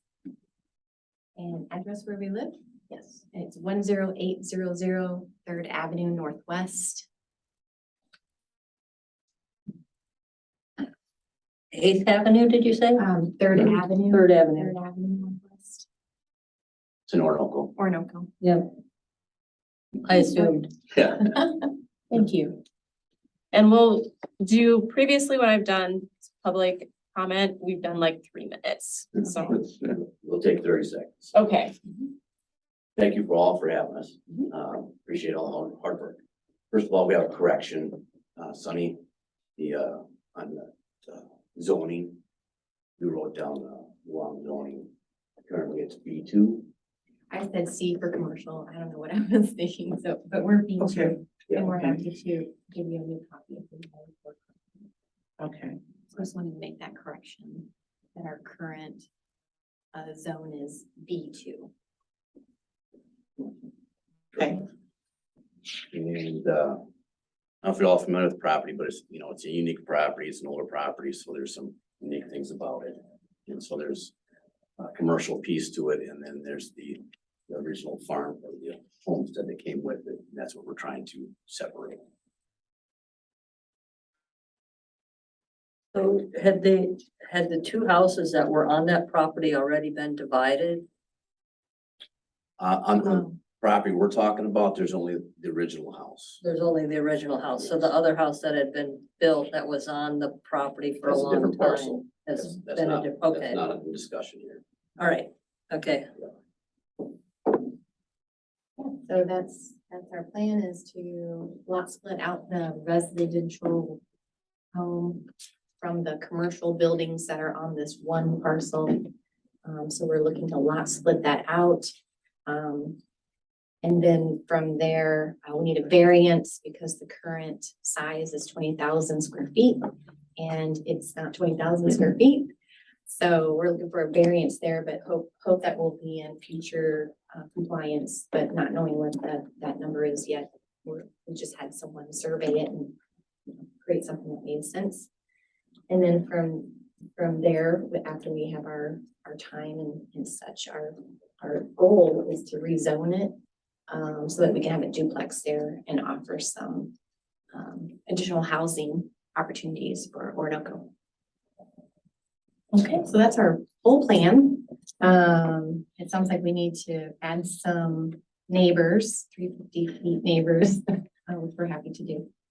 All right, thank you. And I'm sorry, I have a question for you, and maybe you said this and I just missed it. What is the total square footage of the lot that you're looking to split? From the drawing, from what we're proposing, Yeah, you're talking about you have a lot right now, correct, that you want to split that lot? The total, it's 2 acres. the So whole parcel. 2 acres is the parcel, and what are the sizes that you want to split that 2 acres into? We just want to split the house from the commercial side. The rest of it. And it's 13, We have a split there from the, 13,561. and that would be part of the 561 would be the part that they want to split off from the 2 acres. Got it. make that part 2. So that would be part of all the applications information that you've received that. Yeah. We'll get a copy of for next month's meeting. Thank you. Thank you. Good question. Thank you. Do you want us to take the paperwork back? If you just, you made copies, right? Yes. Okay. We have a, Okay. we have a copy of the computer. so that's good. I do have a summary that I created, but not the manual paper application. Oh. You remember which page that was? All of them? Let me just, Take Look at 'em. pictures of it. Well, thank you. Is there anybody else out there that would like to talk about 710 Minnesota Avenue? The discussion, it's not, The only thing well, close it from the public and let's keep them. okay, I have a little letter that I had passed around that represents this item that there is, and, it's a discussion that I've had, with, the building inspectors. And also, it was a stop work order, and I think we had done this twice, if I'm not mistaken, Sunny. The building official did one and then I. And so, it's my understanding that, that continued on even after we gave them a stop work order on that particular property. And the building inspectors were here when we had that discussion, along with needing to have, septic systems that there is for upgrade with that, to know what the county is gonna require, because the septic is not on the property. So there's numerous, other items that are associated with that should be at least be aware of with planning and zoning.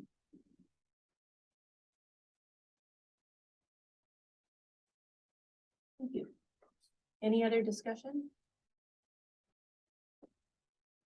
So is the stop work order more about the siding and all that that's happening on that, or? No, the contractor had, or the building inspector had allowed them to button it up, but there's been steps that have been put in. Continual work that's been done after that, and we had done it twice for giving them notice, written notice to stop work off of that, and they just basically have ignored our request for that, and so right now there is no approved building that's done, so it's kind of missing a few things that there are. The lot split might be one thing, but looking at some of these other issues, take a look at. So the septic probably sits more on the, what would be called the farmland. It's a house next door. Oh, Yeah. see, I know that as Pat Hall houses and Arleta Hall's house. Yeah, But that's where the septic That's is, that and so property, okay. you've got, and then we've got we got one water line and 3 water meters that are going into those properties. There's There all was kinds a of gas things that station are, there. Mhm. Mhm. all kinds of issues that are there. So hopefully that'll all be resolved by next month. And we do have a public hearing, so. Yes, we'll see. So, yeah. Again, nothing we can make a decision on one way or the other tonight on that particular property. Well, other than, you could direct that it's going to be on the next agenda As a public hearing. and hearing, right? Yeah. So that, And would we have a because we public, have to publish 10 days in advance. would we Yes. have a public hearing for each of these? Cause it's each, I mean, you're talking about a rezoning so that we can have a duplex on it. A variance Well, and it to would go from allow for a smaller B- lot, and then a splitting the lot. That's smaller than what's allowed by ordinance, so that would have to be a variance. Do we variance. have to have a hearing on splitting the lots? Mhm.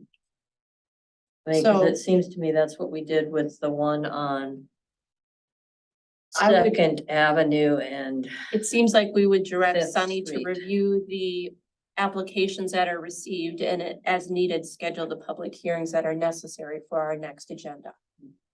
okay, yeah, Cause that would be whoever takes in all the applications that you get each month for zoning, that would be Right. part of their job Right. description. It's not necessary for us to receive them, look at them, say, okay, now we'll schedule it for Right. another month out. It would just be part of the process as they come Right. through. yeah. If there's a application that doesn't need a public hearing, we're not necessarily ever gonna see it on our agenda, cause that's just the day-to-day job of the office.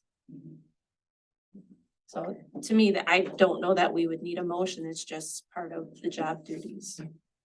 one question I have, so there was talk of the well, is that on the property? And well, it's a septic system, so I don't know, Or- you know. And there's a- that would there's all a- have to be discussed during the public hearing Yeah. anyway, they'd have to come back with the And questions. then I on know that. that the building inspectors had told them that they need to contact the county and have a county come and do it. Sunny was in the meeting also, when we had that meeting, so Okay. that's all. So good, we'll have that for next month. Let's move on to the next property app discussion. This one is Unless there are any more, let's see if there's any other comments, any other, No, no, okay. I'm good with that. I'm fine too. next one is 820 Second Avenue Southeast. And again, we don't have any public hearings that we can be holding but we can open it to discussion. First, we'll open it to discussion to planning and zoning. Does anybody have anything specific to add or provide on 820 Second Avenue Southeast? Is this a new one that you've received? This is the background information. So it's a future public hearing potentially is what we're thinking here? I apologize.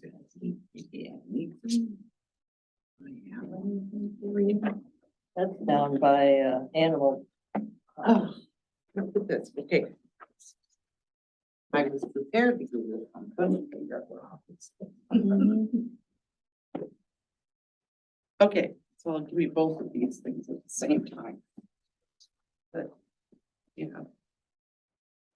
So you wanna look at these underneath the budget page.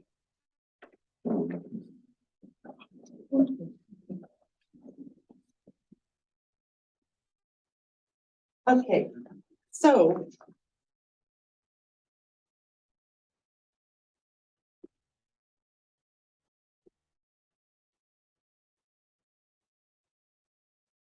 So the deal with this is that, if you go to the memo on the last page, is our memo to the file.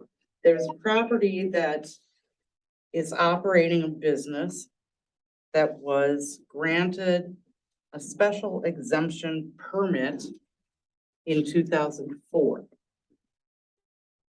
That was good for 7 years, so it expired in 2011. The business has continued. And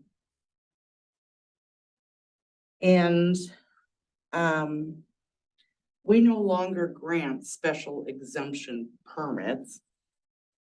They did away with that and then inserted, adopted conditional use permit language. So what's interesting about this is that the property is residential, but at the county level, when you look at the tax statement, they're being taxed at both the commercial rate and the residential rate. So the question to the county was, what's your basis for doing that? You must have some documentation that would say, okay, they did a lot split, they did a reason, you know, whatever mechanism they had to do this. But it was, I think it's just an old barn that they've. No, of course, Bob. Our Is it? dogs go there. Okay, so it's just been repurposed, I'll say. So at this point, the situation is that the existing owners who had that special exemption permit and have now been operating several years with a non-conforming use want to sell. The buyers want to buy, rent the house and continue that business. So it's another one of those precedent set, no follow-up to, you know, kick it in gear and require the conditional use permit, follow the special exemption permit. So this is another one, and I'm told by, and you can see from Joe Palin's second paragraph, he knows of several other parcels that have both residential and commercial land use on them. So Without a permit. I don't know where they are located yet. I've yet to meet with them. I thought, you know, I just need to do this one at a time. But maybe I need to, and I am meeting with him on the project assessment roles next week, so I can build this into that conversation as well. But so I think I like to say it just gets better and better and go. And I mean that sincerely, because the challenge is there. And if this were a mundane kind of role, I wouldn't be that interested in it. But I know the potential for this city. And so you have all these little non-conforming lots in the immediate area, and then you have a lot, from what I understand, a lot of I'm gonna say shifting lot lines. Is that a good way to say it? And then you have large parcels like this where they're perhaps, you know, doing businesses. And again, we don't have a business license required out of the city. So sometimes if there's a vacant building, like I'm thinking of one on the other side of 52, it was vacant. Somebody started up a business there. And that's, you know, we want businesses to come here too, but we also, and as you're looking at the planning and zoning big picture stuff, I mean, those are kind of some mechanisms that need to get put into place as well. And so we wanna view this as, in my perception, as growing pains. This is part of growing a city. Things that need to be taken into consideration. And understanding that to grow successfully, things cannot be done haphazardly. But how do you go about correcting these types of things in a compassionate manner, but in a very businesslike manner as well?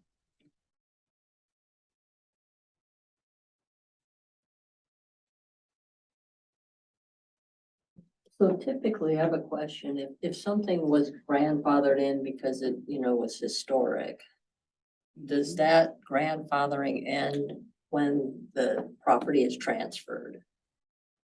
Depends. Typically, depends. You can have conditional uses or variances that go with the particular property. Right. Or But you this can was have before ones all that end on conditional sale. use was usually. Some of them are actually tied, like if you get a Mhm. variance on, sometimes you'll see it with like a shared septic where it's located on one parcel, but they own it and it's actually tied to the other deeds of the property that share. So it goes with the sale of the property.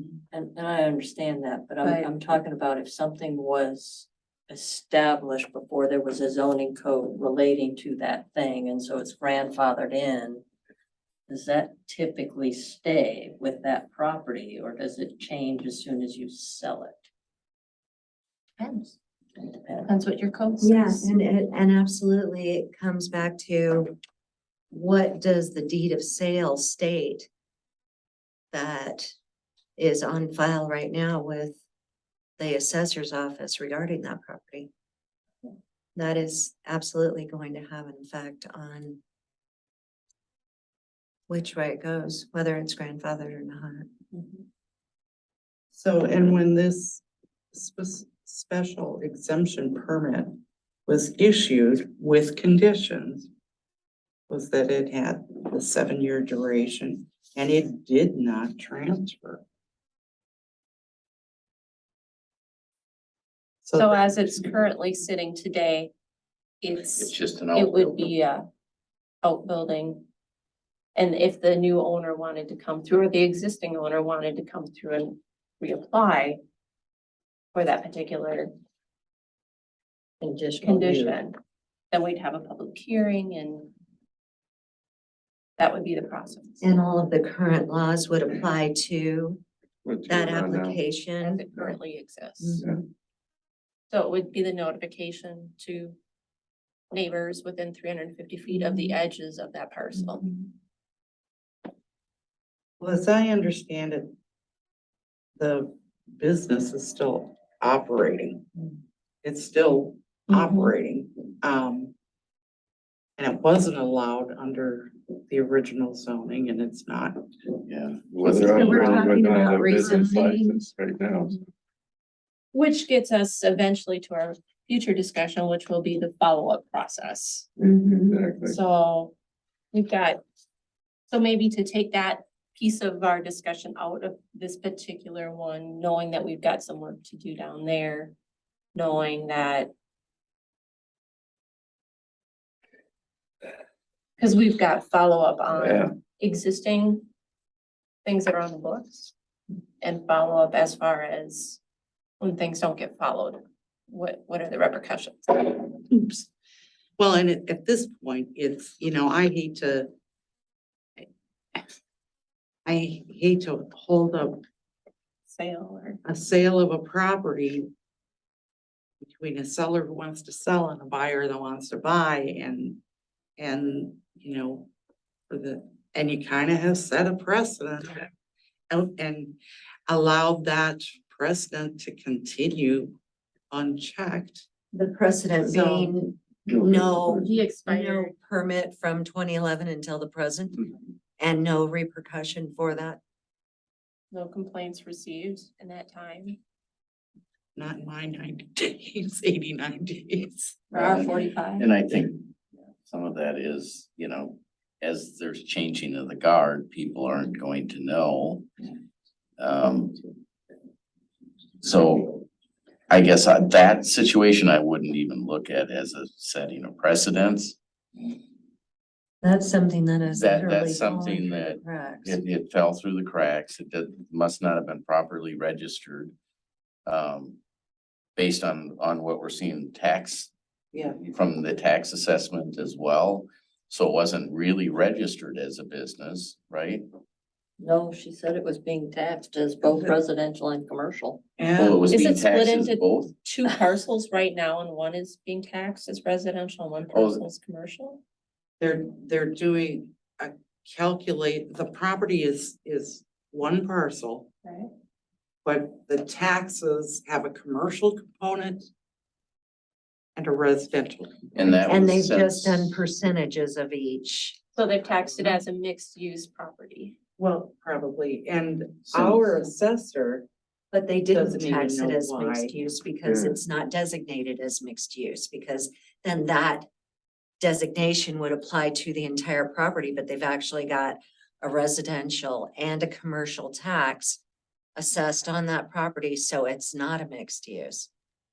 It is technically, but not officially because of it not being a mixed use tax assessment. But what I read from this though, the barn is their business. So the county has it as a business. And correct me if I'm wrong. but they don't know why they have it then. Right, okay. So, The owners don't know why?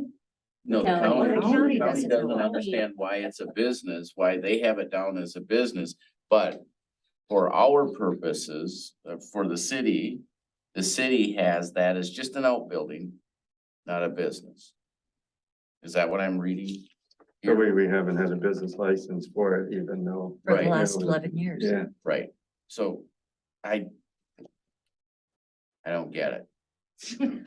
They're running a business without a business license. The county sees it as a business because they have business on file, but we don't have it on file.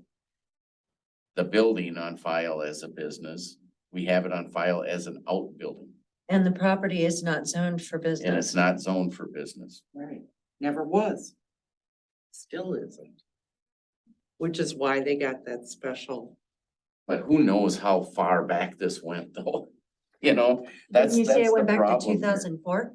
2004 is when they were issued the special exemption permit it expired in 2011. Okay, and non-transferable.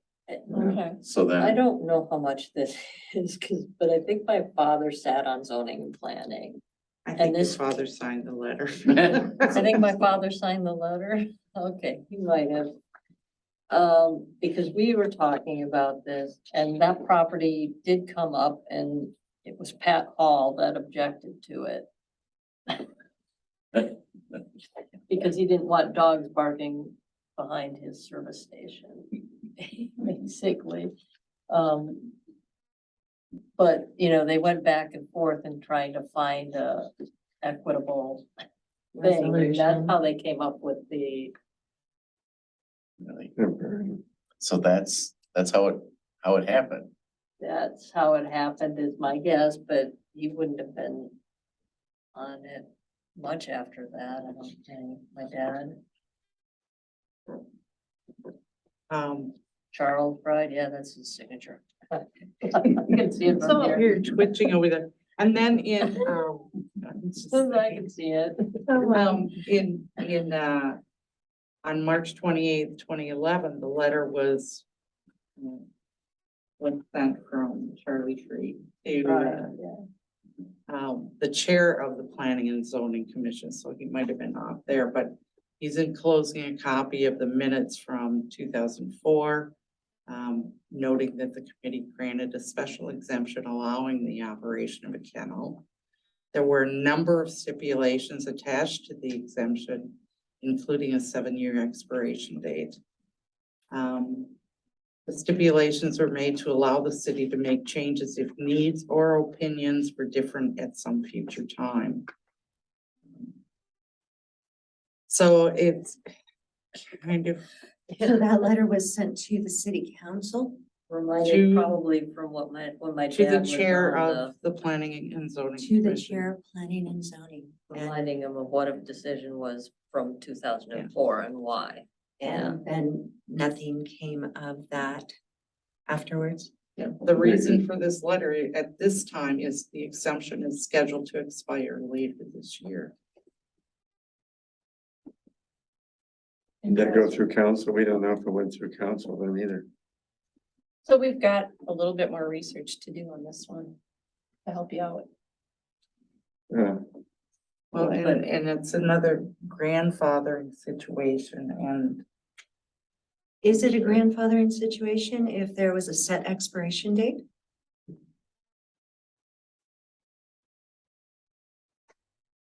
I don't, That might be something we need to ask the attorney. yeah, because I mean, if it was a set date and they've just ignored it, it wouldn't be grandfathered and continued if it's expired at that point. and the planner's response was, well, it's like a conditional use permit and it should have been, should stay with the property, but there was nothing recorded. That's why at the county level, it's kind of like, well, why are you guys doing this? I mean, you must have had some documentation that would lead you to believe that there's, I knew this was What do you- messy, that's what I knew. even in talking with our assessor for the city, who's from the county, they have no clue. It sounds like we're going to need whatever we can get from, probably an opinion from the attorney on does it stay with it or doesn't it, and is it up for review again? And minutes maybe from 2011, if that's when the letter was sent. So we're definitely gonna need some more research done on this one, so that next month when it does come before us, if it does, that we have enough to give a couple findings in fact to go with our decision.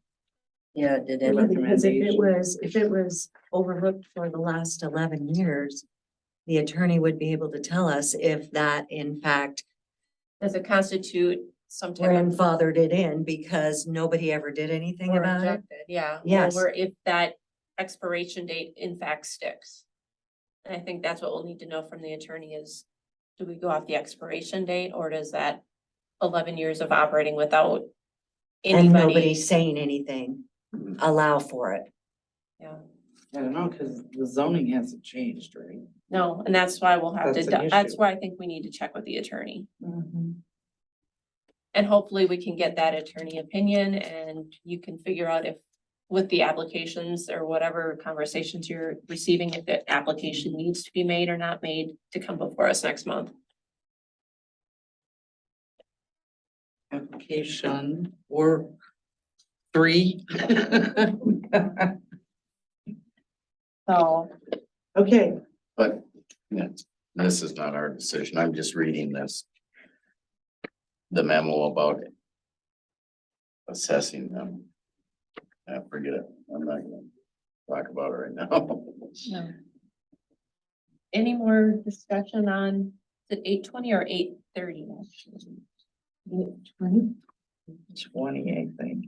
When I looked up property tax, it came up as 8:30 second out in the southeast, but maybe they're with a split doing a different number. Yeah, maybe one's 8:30 and the other's 8:20. Well, there's another thing, Different that's issue. interesting in the city is suddenly you have 2 addresses on 2 one parcel. addresses on a single Parcel. parcel. I How got many a different addresses do you story guys for you on have? that one later. 2 addresses on the one parcel. All right. Anything more on the property application discussions? The 8:20? Are we Do you ready? have anything more? You're enjoying this, aren't you? We're learning. We're cleaning stuff up from years and years of interesting things from before our time. But we're gonna get there. We're gonna get done, so. Step one. Clean up Right. crew. All right, so we're gonna move on then from the property app discussions back to letter D on our agenda, which was budget discussion. And we have some numbers here that were passed out. Thank you for coming. Does anybody need 2 minutes before we jump into the next item?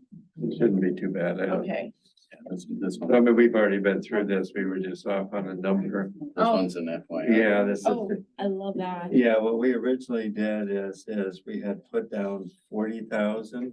Oh, okay, Okay, and that's what went through the budgeting that we were working on last night, and we were looking through, and Ryland had 45.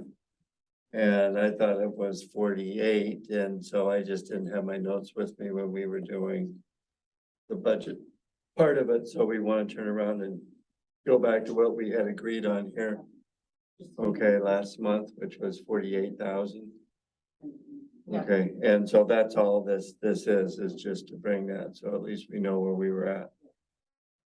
the thing I'm most excited about for our budget is by having a monthly vendor to help us, or service or provider to help us with some of our planning and zoning.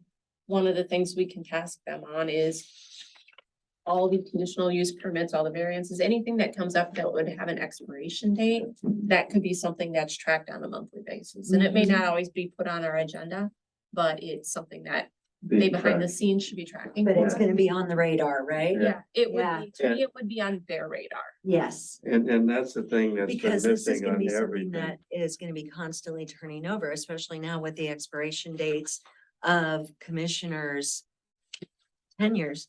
Right, which is good. Yeah, absolutely. But you have to have something that is constant, that is rolling that information forward for those new people that are coming in.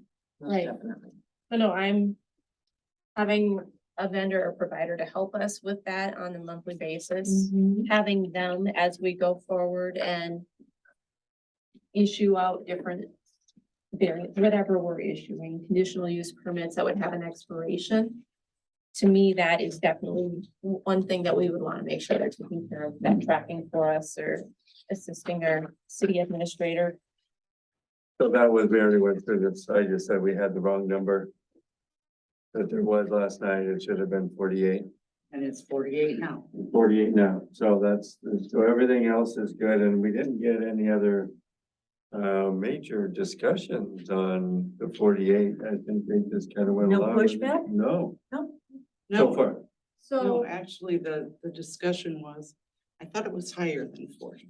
so that's where we were trying to get to 48 and get that, so, okay. so That's with that, the ordinance that's out there on the website right now for the city does have some changes we would have to make to follow the budget, because right now the budget does have on there, one of the planning and zoning discussion items was the reimbursement to folks that are sitting on the committee. Mhm. So, and right now the ordinance does not allow for that. Should serve without compensation. Yep, so we do need to change that. So, I don't know I don't know why we got two of the same things. Oh, did I already give you one? Great.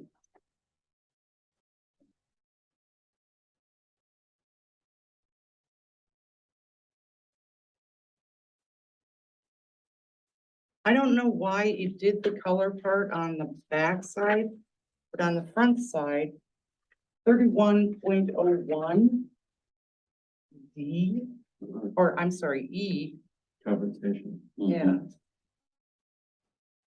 So, Speaks to the whole thing and then, so the underlined part in letter E would be a text amendment that we would have to recommend to city council to make.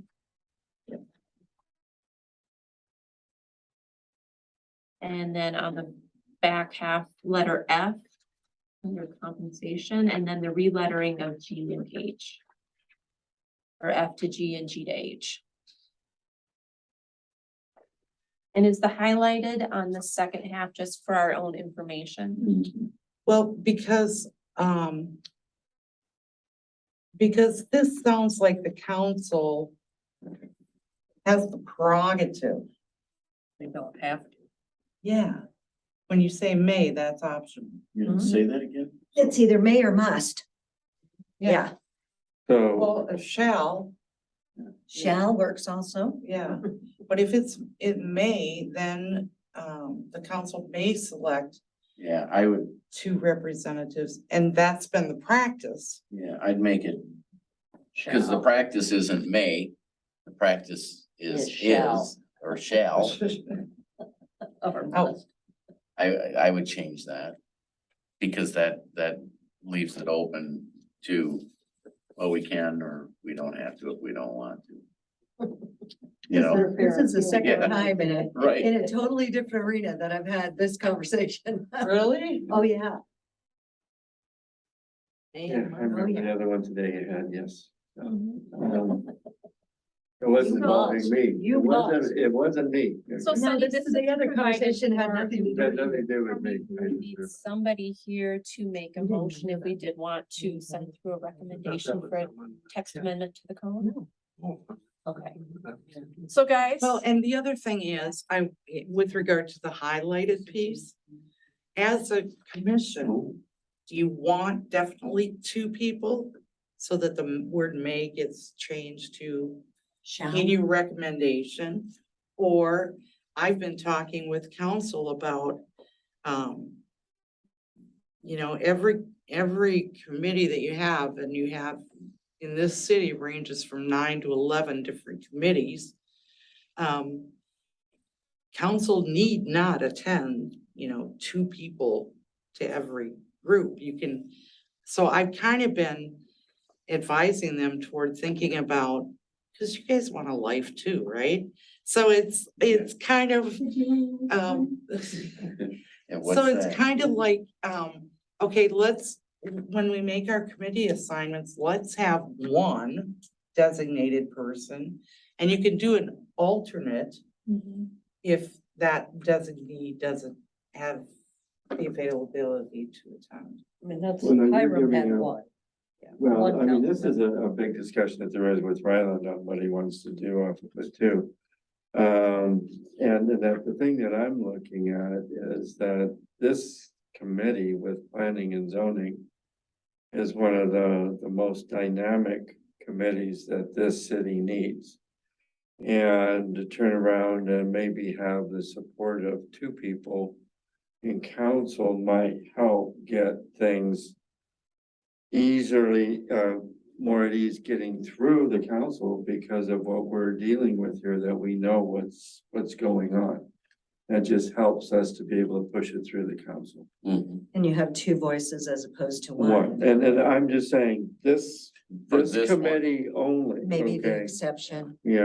Because of the importance of what this is, and Yeah, this is. is where we want to run the city, is gonna be with what's gonna be happening here and how we're gonna have the growth. This is it. So again, it's just highlighted. I didn't make any changes. I just want you to be aware that it's optional there, and then it would be up to you 2 to be persuasive. Yep. And I can certainly support that and advocate. Yeah, I for it guess- as well. And I guess I would put it through as that change definitely as a suggestion to the council or yeah, it's a suggestion, I guess. You might to wanna change. be, I don't know, boxing yourself in too, if you have to have 2, because there's gonna be, we're at 11 or how many committees now. As we grow, there's gonna certainly be more. I don't know, and I mean, I just- Well, and is there a possibility that as the city grows and the amount of committees grow, that the size of the city council may grow also? I mean, is that something that happens? Or is there only ever It's in charter. 5 people that sit? I mean, charters can be amended also, right? I think most cities Because have- there are other cities that are bigger that have more members on the city council. Could you, Other than you to start talking about Minneapolis and St. can you Paul. just say shall appoint a minimum of one? And that Or allows, shall select one or two. That allows if you guys do grow to just have one sit well, here. it allows that if you, if you ever get to a semi-stable zoning and planning ordinance, that's easier, that maybe you only need one at that point, because it's, you know, I mean, planned out. I don't know. We're not there in the, you know, we're not. Well, I'm just so you know, I'm just Right. highlighting it for informational purposes. I'm not proposing any change. I just want I- you to know that it's. I'm with Jim in terms of this. This is a very, very critical committee.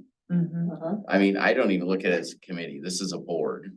Your This is commission. very commission, exactly. This is very critical to the growth of the city. Where, yes, the other committees, they all have their part, but this is critical. This is it. Because this is driving the direction and this is the roadmap of our city. It starts here. So I personally would say two people. Yeah. And we could always change it later. You can always leave it as is for now, and that gives the council the flexibility. I mean, And you know how I feel about it. That's because I agree with you on the import of this commission. You deserve to earn something, a small token of what we. I just look at me as ambiguous. It's like you can do it or you don't have to. Well, the planning commission shall consist of 7 members, okay? And the council says we have the option of putting 2 of our people on that 7, so, And all the other appointments already go through the council anyway. yeah, and that's on your first meeting of the year. Right. We'll do all those. But And this then shall be a resolution. that gets into the rotation of, if you've already got done off the rotation, so that's in, so. We'll get there. right, The rotation, you're talking about the term limits? Mhm. Got it. It'll work itself out. Yeah, and those But- 2 are kind of in a league of their own. right, but if they're not in a league of their own, then you need a different rotation limit is what I'm saying. Yeah, Thanks, Sonny. that's true. A league So of their own. then you really need to, I The gyms. So I was on a different board and we had one county person and they would rotate for 2 terms and then it would be a different county board member.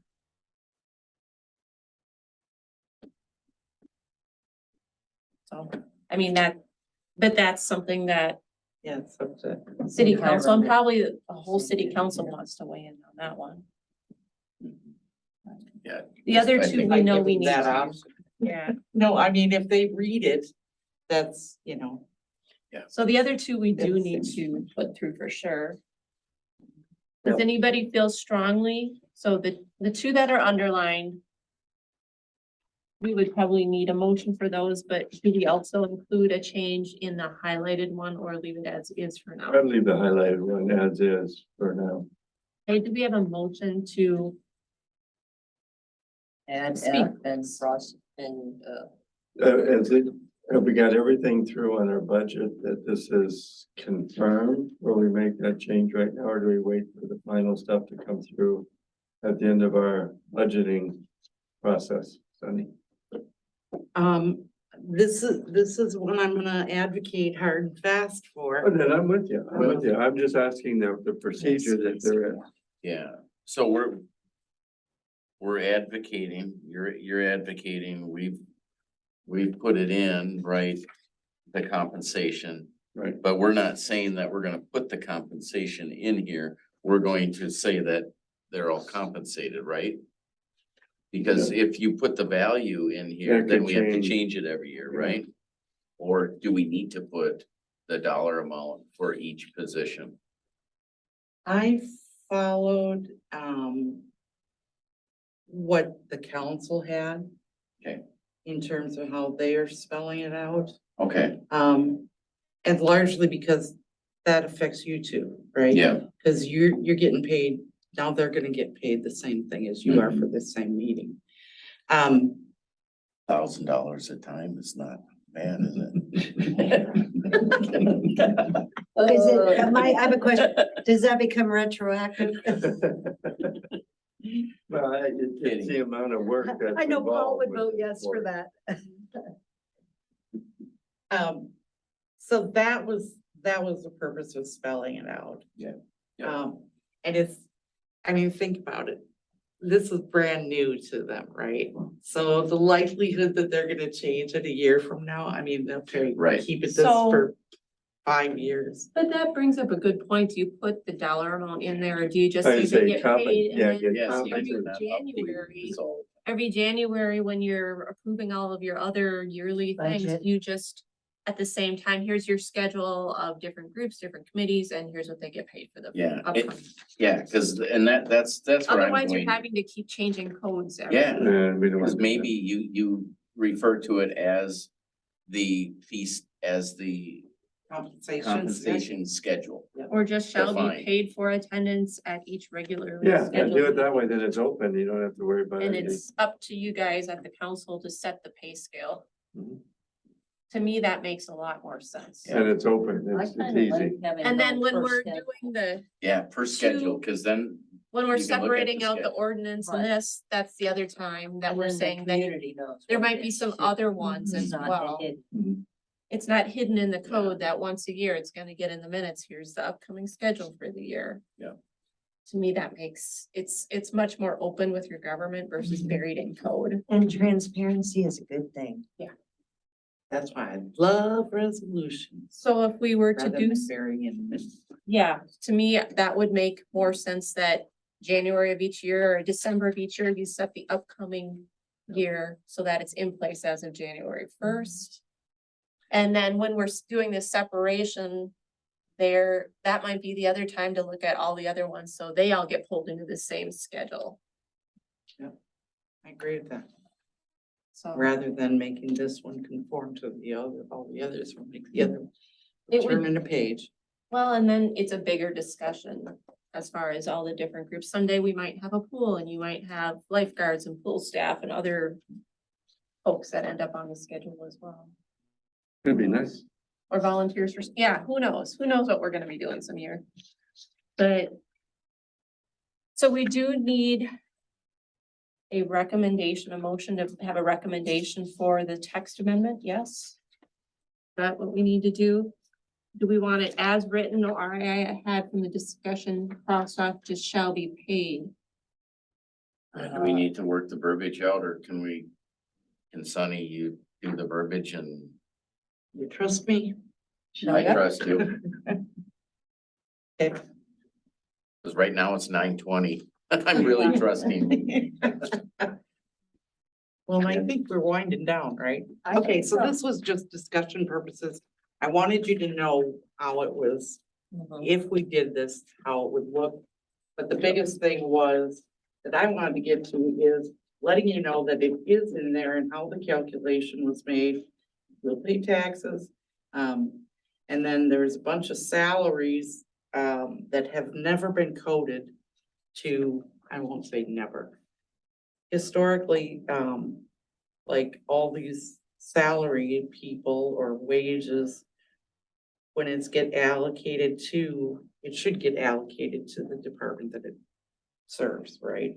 And then there's taxes on that. And then the big yellow thing was, I put the 48,000 that you wanted, down in miscellaneous, but I don't know how you wanted that split in terms of the lines above. Whether, you know, how much for planning or engineering or.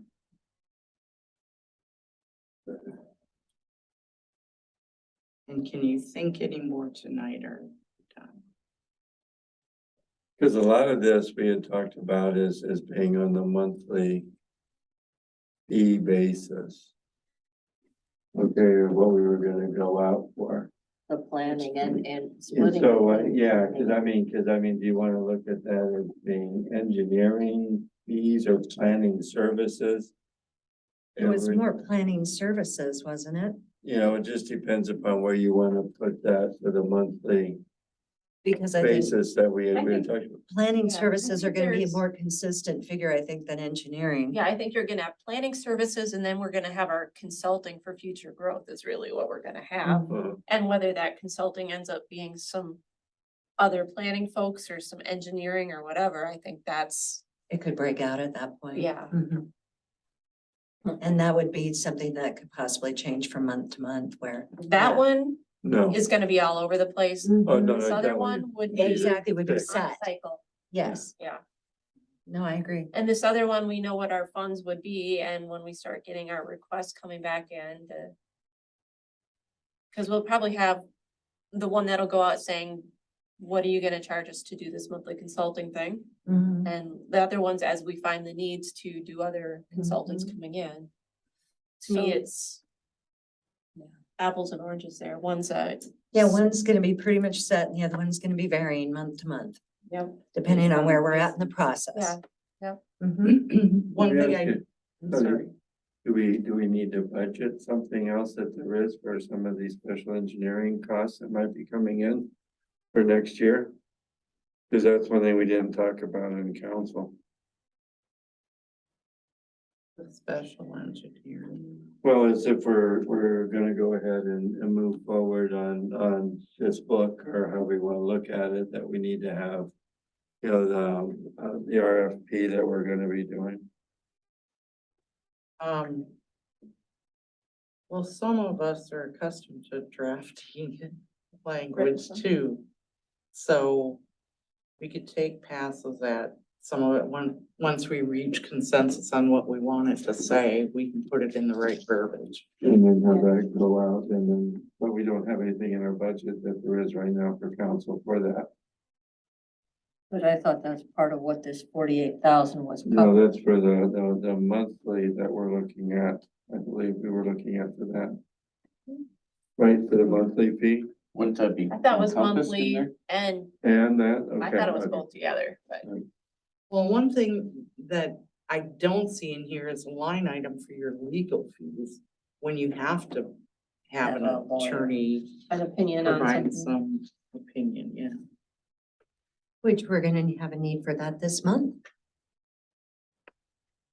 For that property that That the one, special thing expired 11 years ago? Yeah, Yeah. well, and that's something to, it's a risk and it's a risk to all of us if there is something that the city would get sued over. But we want to make sure when we need to that we have that out there and available. I do have a question. It says reimbursable fees. So do we have a pass along if somebody does apply for a, we get an application? Shall we wait on this? here's the problem with, why some of your engineering fees and planners are, you know, so high, because remember, we've said that 12,000 that was budgeted is gone. And planners and engineers and attorneys are always late billing. So, even though these numbers say through August 29th, that's gonna be, you know, half basically reflective only of, okay, we paid through the end of August, but it's for bills only through the end of May or June. But I know in talking with Joe Palin, he's thinking that many of the costs that he bills us for should be passed on to residents, because it's work that he's doing on behalf of them. So for an example, you know, say, what was the example I used last night? Okay, so he bills us $1,000 for looking at a grading permit. That's just throwing numbers out. Or for a variance. But we can only collect $250. So I have no mechanism. And the city is eating that other $750. Those are what, So our But he's planning been and zoning calling- fees are not covering the cost of right, We're running a deficit for every single application, more or less, we're bringing in, or just some. Pretty much. So that's probably something when you do your yearly, here's what the folks on the commissions and the city council has. We also need to relook at those fees and what it's costing us. Yeah. And adjust the fee schedule. Because otherwise it's gonna be coming out of something else in our budget that is. Well, It comes out At of the the end city of the- budget. is at the what end it- of the day, it's actually coming, all the rest of the folks owning property in town are paying part of the cost of anybody coming into town and building something new. Or making a change, or doing any of this. We're subsidizing lot splits. Or whatever a conditional use might be. We're all subsidizing part of that Right. cost as property owner. We get So the nothing on true it. cost of that is probably something, when the fee schedule is set, you guys Mhm. need to have that information so you can make a good decision on council about what fee should be for. And I was gonna bring that tonight, but I thought we were adding enough already and we did. But we talked about it. And so the only thing we have not talked about is follow-up on permits and the execution of them. To me, there's two different areas for that. So we're on planning and zoning and the follow-up process discussions. Mhm. There's two different, there's all the ones that have happened before tonight that we may or may not know what's floating out there. Yeah, it's gonna be a process of slowly going back through old minutes to review and resurrect what's been done. Since it doesn't sound like the record keeping was as precise as we would need. I think there. And then everything moving forward, which hopefully starting next year, whenever we get a service in place to help us on our monthly planning, they can also help guide us through that process to make Yeah. sure when things are coming Does- up, there Sunny were has two somebody that- to help that You her. were gonna mention. Well, and that, also, Rob, Sunny, right you can assist us with, from this moment forward, making sure we have a mechanism in place for that follow-up while we're figuring out what the long-term solution is, right? So there's really two groups that were, the ones going forward are, I won't say they're easy, but they're easier. Easier. And then the ones going back, that will be, I put that in the can of worms category. I was thinking needle in a haystack. And I think, Maybe a cross between those two somewhere. and I think. Needles and worms, that's. Can of worms is more like it, I I mean, think. we know what's out there, but we don't know what is all out there, so it's just gonna have to be a process But that. once we start digging And into it, we're occasionally gonna have nights like tonight where we're all sitting here trying to figure out what happened 25 years ago or Yeah. whatever.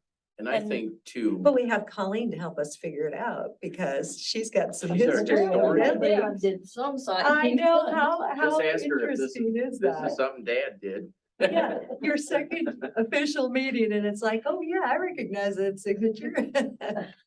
So yes, So going forward, because didn't we talk about a software in city council a while back that we purchased, and there's modules that would allow us, it would be like a tickler file automatically or automatically it tells you, you gotta follow up on this, because this was something that was part of that building permit. Some sort of database. So does it Yeah. have triggers like Yeah, at a so- so 1 it's year, not a up 6 here. month, a 3 month? Yeah, or in a Yeah. A 1 notebook, month? let it It pop depends up. upon when they Right, come And, up. and it prints you something, or you look it up and this is what I gotta It follow goes up on. automatically to zoning and planning or Right. council Yes. or to that. I mean, that's what Exactly. needs to Yeah, happen. so if automation. we could throw one last thing in your to-do list is just let us know if there's software we should be looking at. I think we've We've already We got got already it, have it yeah, and we're just not using Yeah, it. yeah, we're putting that We in. have it, it's paid for. but we're there just not has to be using it. training. We're just getting started with that and the new Well- person.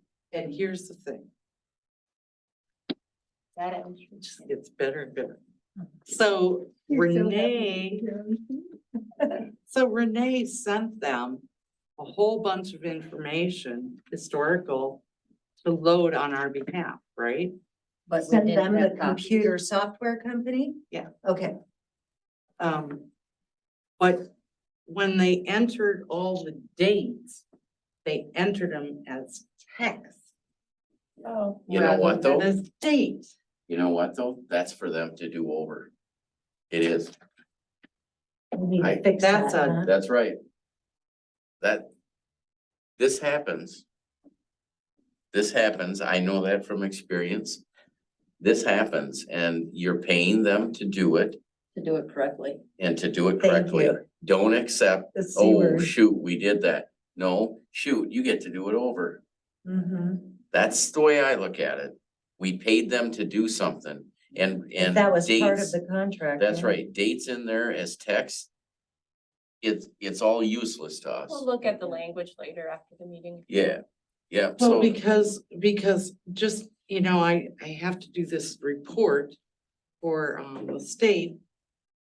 And so I needed to pull all the information in and you couldn't look it up by permits and date. stuff.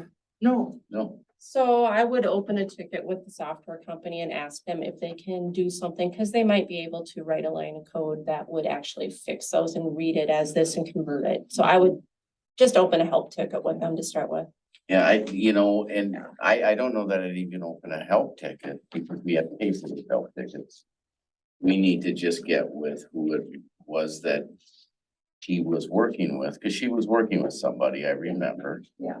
We just need to contact them and say, hey, you just need to do this over. Yeah. But because to me, a help ticket is if something's broken. It depends on the company. Yeah, exactly. well, and I'll. So, Contact them and Full start that background and- process. yeah, so I'll get this over with and I'll do it in hopefully 5 minutes or less. So the follow-up are just these things that we're talking about. And in particular, I want to bring up the mini storage. Jim and I went and looked at it. That is a nightmare. They were supposed to have it paved. And this is something that we all need to understand. We're putting ourselves at risk by allowing that stuff to happen, and I'm gonna leave it right there. But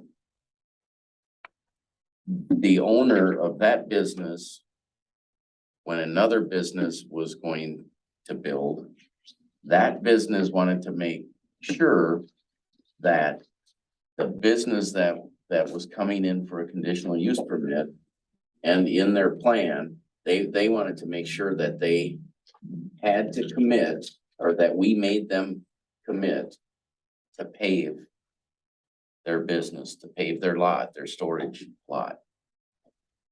This guy, Jim and I drove through it. It's a mess. There's wetlands over there. And I think we need to, it might be the DNR get involved. Because those wetlands, I think they need to be looked at. It's a mess over there. it's a mess. And in the weeds- blueprints, it says that it has to be paved. I mean, that's what we approved for the print. Yeah, the requirements to get And there's that another And the one. deadline for having that done has passed. Yeah, way past. So what we need to look at is what are our mechanisms for enforcement? Right. exactly. And And so- and there's two. The other one is Thompson. Because Thompson's is the same thing that they. Well, there's that was- three. There's another, okay, what's the other one? So though, and we have to look it up to see if it is three. It's gotta be three, because the building next to Camper World, it used to be a deer call, Okay, those that they're doing. right by Casey's. yeah. They're not doing That any smaller building, they're doing storage, camper storage in the back lot. And that's supposed to be paved. That's not paved. So we just need to follow up. Another thing, I know Carl Kraus had mentioned, when he was on planning and zoning, that when, Gas and Go was put in, they were required to put in a bank of trees. And speaking of bank of trees, for the storage unit, we need to Storage look unit, at the that same too, because they thing. were supposed to along the highway to cut noise. There's no trees. But anyway, that Gas and Go for trees, pavement and really general, overall, for the storage unit needs an overall review, because there's not fence going all the way around. And It's not locked at night. it's, or it's closed not or a, something. it's not a secure business, and it's There's no supposed to be. restrooms. There's no portable anything. It's, Yeah, and I don't know if there was supposed to be, but we should Lock look. behind the, yeah, that's what people are But- saying is that. Yeah, but the other thing that there's a lot of stuff happening, going on oh, there. there's a lot of bad stuff, yeah. And there's people that are staying in there at night and they're finding unlocked doors and going and opening it sleeping up in and there. sleeping in there. You know, so you've got lots of stuff that's And- going on. They're using the outside of the storage unit for a bathroom. There's garbage. There was a tote of junk there when we drove through. But the other thing is, it's a safety hazard. Cause when we drove through it, there's gullies that are that deep or more driving through there. And then, you know, and again, the wetlands and the weeds. I So do mean, you worry about the wetlands being something that has to be preserved or something and that was in the plan. because of the Yeah, this DNR? is, yeah, this is Yeah. all in the blueprints, cause I It's a pulled the DNR blueprints map. out. If it's a DNR wetland that's been mapped, usually there's a condition at the state level for a DNR wetland, where if you destroy this amount of wetland, you actually have Right. to recreate double the Right. amount. Yeah, I Something to understand that right. effect, but Yeah. if, I don't know if that was, No, I just went through the blueprint, you know, because of a complaint that was there and it was like, okay, before you go after, let's see what was on the original drawings for the blueprints and what was there so that we have something that's documented. If it's in black and white and documented on the prints, and you've got something that you can work from. And months later, there's still big mounds of dirt and gravel. Yeah, It's, to me, it's a safety hazard for their customers. And if it were up to me, they'd be shut down for a while until they comply. so from the planning and zoning side, it's really again, the follow-up to things that have been issued and probably what are other places doing for enforcement to make sure Right. those steps are completed. Cause I tried to look, I was looking in The the, county might have some suggestions on how they are doing it. yeah, cause we have nothing really in terms of enforcement. I was looking for that earlier tonight. There's not, I mean, there's no fines. We don't have a fine schedule or anything.